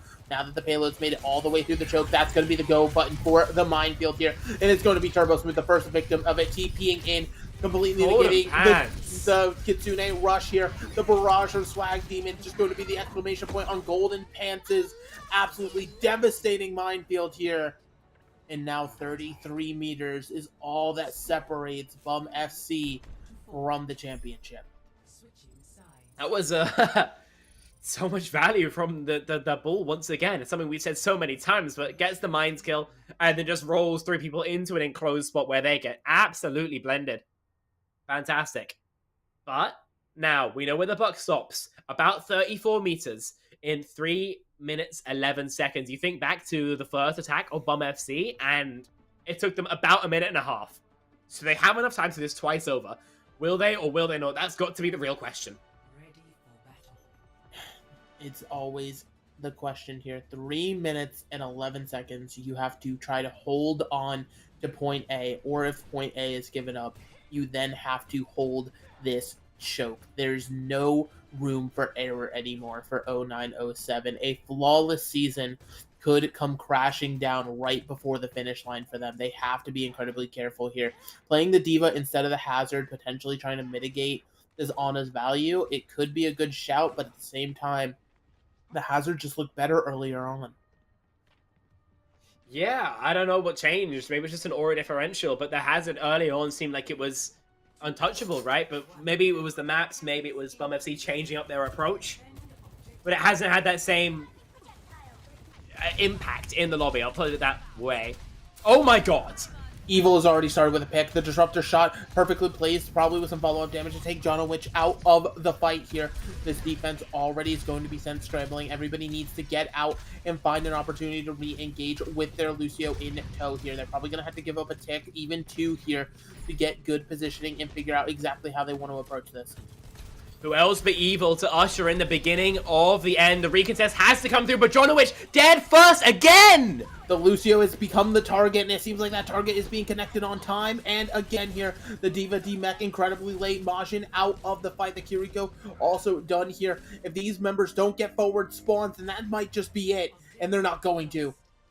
You might have a touch. John Witch is going to have to absolutely sprint for it. The cart will take some time to unlock, but the overtime spawns are brutal. Golden Pants roaming forward with Swag Demon, making sure that any stragglers do not make it to the objective. They do not make it to contest. They do not make it to be the CGL Season 15 champions again.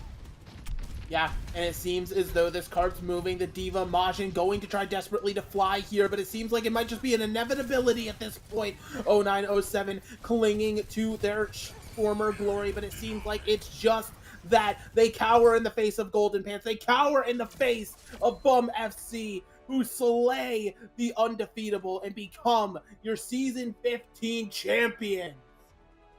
Such an impressive manner to do it in, right? I mean, what a comeback. You know, in map number 2, in Dorado, we were watching saying there are no silver linings. There's nothing going in favor of Bum FC. I mean, you look at the team that played then, and the team that just won this Kingston, just won the whole bloody tournament. And you asked me to play Spot the Difference, I would not be able to run out of changes. Fantastic from them. 4 maps on the trot, a clean sweep once they figured out where their head was at. And every map so entertaining, so competitive. Evil, of course, an absolutely standout performance on the Sojourn. Just ridiculous value. And that opening kill onto John Witch, just what a crown on top of an already ridiculous list of achievements in this series. Of course, we can't talk about Bum FC as well without mentioning Golden Pants, who proved he could do it on the ball, proved he could do it off the ball as well. That Blizzard World was such a strong performance from him on a hero, which we don't necessarily associate with him that same amount, right? And when all is said and done, I mean, 0907 still played a fantastic tournament, you know, not having dropped a map up until this point, but seems like losing their first one was just a catalyst for them to collapse. I mean, they simply adapted, right? They knew the weaknesses of their composition. That Hazard was looking like it had them beat but as the series went on, they got so well. They just got so well versed at dealing with it to where 0907 didn't even believe in it themselves anymore, right? Pivoting to the diva at the end for Majin, not really knowing what to do. Like, and when you're able to make a team start second guessing themselves, especially a team 0907, again, they haven't lost this season. They won the midseason tournament. Their only technical loss was a forfeit. They've been dominant all season long, and to come this close to the back-to-back and to be forced to second guess yourself, to falter at the hands of what is regarded as an OTP team, it's clear that the mental just got to them at some point. Yeah, I think that's absolutely true. You know, started off trying to get the mental differential through onto their opponents, but ended up turning it against them. That's not something you maybe expect to see all the time. I mean, what a series we had on our hands. Had been such a great, tournament, realistically, and such a great way of closing things out. We're not entirely done, though, yet, folks, because we're going to go to a short break. When we're back, an interview with the one, the only Golden Pants. See you in a little bit.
I don't know what you want.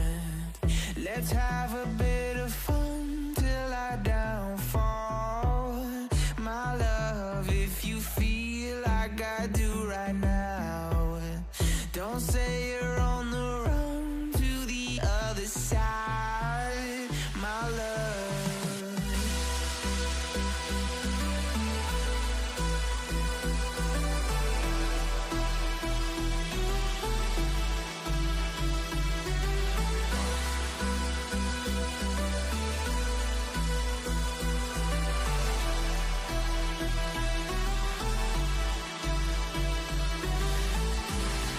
You say you wanna try, but you never do. Sugar, there's a reason why we lose. You say you wanna cry, but you never do. Sugar, there's a reason why we lose.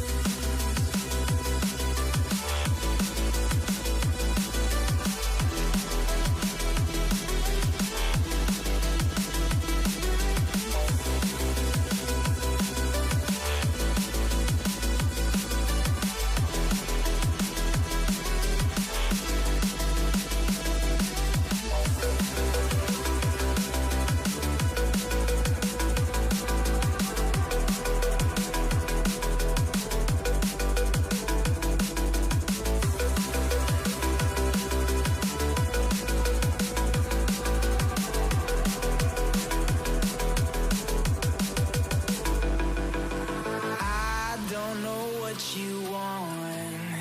Let's have a bit of fun till I downfall. My love, if you feel like I do right now, don't say you're on the run to the other side. My love, you say you wanna try, but you never do. Sugar, there's a reason why we lose.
Alrighty, thank you for your patience. We have our interview set up with Jacob, dripped out to the nines, some might say.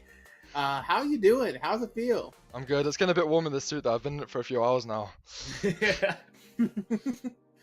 Hey, listen, we gotta respect the commitment to the bit here, but this is an interview. Let's lock in the real serious, hard-hitting questions. Starting off in this series, right? Obviously, y'all have been known as the Ball OTP team. Going into this, how did that affect, how you guys prepped and things like that? Well, they've just been lied to because Golden Pants is very flexible, as he's shown. It was just his specialty. He's got every card under the book. Like, his Mauga is crazy, his Winston's fucking Korean. Amazing. Spectacular, you know? Yeah, I think that's absolutely true, considering you guys took maps on both of the Malga and the Winston. I mean, my first question to you is going to be, obviously the series started pretty slow for you. So, maybe what changed in between map 2 and map 3 to make it such a huge difference, right? Between where a 7 is, like, choking you guys out versus where you guys win 4 in a row to win the whole tournament. Well, they got the obvious bans out the way because we're always like scared because we want to play ball brig all the time, but obviously there's not going to be a chance where we can play both on the early maps. So they just banned one of the two. But then we got all our heroes. They got the Ana ban out the way. We can play Ana brig, Ana Juno, go to our comfort maps. But what was quite threatening was the hazard. So once we figured that out and we started playing our heroes instead of trying to counter the hazard, yeah, it started going a lot better. Yeah, I think that's absolutely true. I also want to mention, I think Evil specifically, to our eyes, appeared to have a really fantastic series. How was that from your perspective? Were you guys just playing to set them up, or was that just kind of everyone just doing their jobs, chilling? It's just, we just trying to sustain in the backline. Golden Pants and Evil, they do their diving. They know what to do. They know how to play around it. We've had our practice. Evil takes over the lobby because he's the GOAT. It was normal. Hey, listen, taking over the lobby just because they're the GOAT, that's a nice player to have on the team. I absolutely would love it if I had a player like that playing with me. But I got 4 of them. Hey, there you go. Hey, listen, you got to count yourself. You were in there. We saw some beautiful bashes, things like that. But the bash before to stop the diva from touching, I saw that. That was clean. I try my best. I mean, trying your best, and your whole team's best really ended up netting y'all the championship here. So before we send you off to celebrate and enjoy that victory here, is there anybody you want to shout out? Anybody you want to be like, hey, you're cool, things like that? Big shout out to Juropi, day one, love my life, biggest fan. Then we'll go with John Tay and Tissue Baker. Very big supporters and fans, amazing stuff, That's all.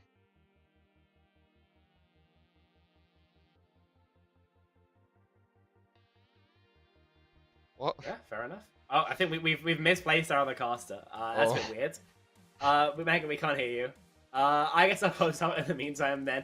Okay, thanks so much for your time. Thanks so much for coming into the interview. And once again, congratulations on winning this tournament. We're going to let you go celebrate with your team. So, Jacob, we shall bid you adieu. Thank you. I'll go crack open a bottle. Goodbye, guys. Have Goodbye. fun, man. Peace. Bye. Okay. Yeah. Can we hear Mega still? Yeah, no, you can't. Yeah, silliness we're back. occurs. Silliness occurs. It happens to the best of us. Mm. But yeah, I mean, overall, that was just an amazing send-off, I would say, to the EU Open right there. Beautiful matchup. Bum FC getting a quick look at the bracket. They get the full upper bracket run through, doing whatever they please. And 0907, they made a good run of it, but unfortunately just shy of the back-to-back. Yeah, indeed. Take a gander at the playoffs run here. Bum FC dropped 3 maps in it. 1 to Moths, 2 to 0907. You've got to be pretty proud of that performance. And, of course, obsessing the otherwise perfect record of 0907 as well is absolutely beautiful. Obviously, we had a pretty competitive bracket this time around. And Ecclesi, Falcons, a Pool, Twister Minds Orchid, all able to put up plenty of competition. But today, it appears none could stand up to the Bull team. Take a gander at the schedule as well before we sign things off, because this isn't the only CGL action for today. If you haven't had your fill of open action, and somehow this went 6 bloody maps, Ducks will be taking on White East Snowfall at 20 Eastern time. That should be an hour past midnight for those in the UK, and 2 hours after Sort of Skilled will be playing Shoebill Nation in, I believe, Masters tier. So the culmination of CGL Season 15 is happening all today, and most of that will be happening in a couple of hours. Make sure you tune into those matches, because I promise they will be great. But in case, you get those matches through and you're just so sad because there's not more Overwatch to watch, this weekend has you covered with Copa America being covered by XYBA Productions, with help from Senju, of course, being broadcast in not 1, not 2, but 3 languages. Lets people get their eyes on this South American region. People love to underestimate them, but there's so much talent down there. There's so many great matches to watch, so make sure you tune into that this weekend. Absolutely. But I think from everybody behind the scenes, though, that's kind of been everything for us. So, thanks so much today. We've had Lottie and Orange on the observation, Hippie on the production. Thanks so much for Megalaster being my wonderful co-caster. And from me and everyone here at CGL, for the final time from the EMEA division, we shall bid you all adieu.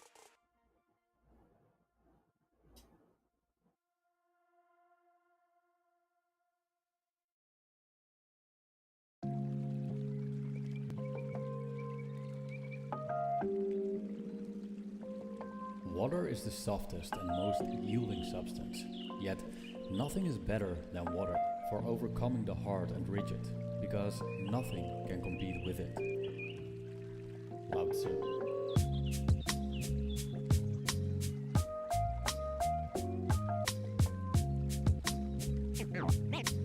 Name straight, new wave.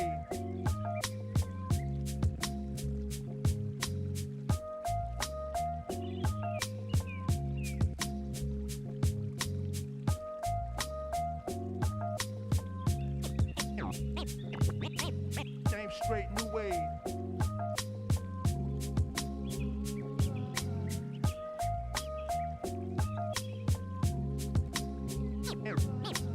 Name straight new wave.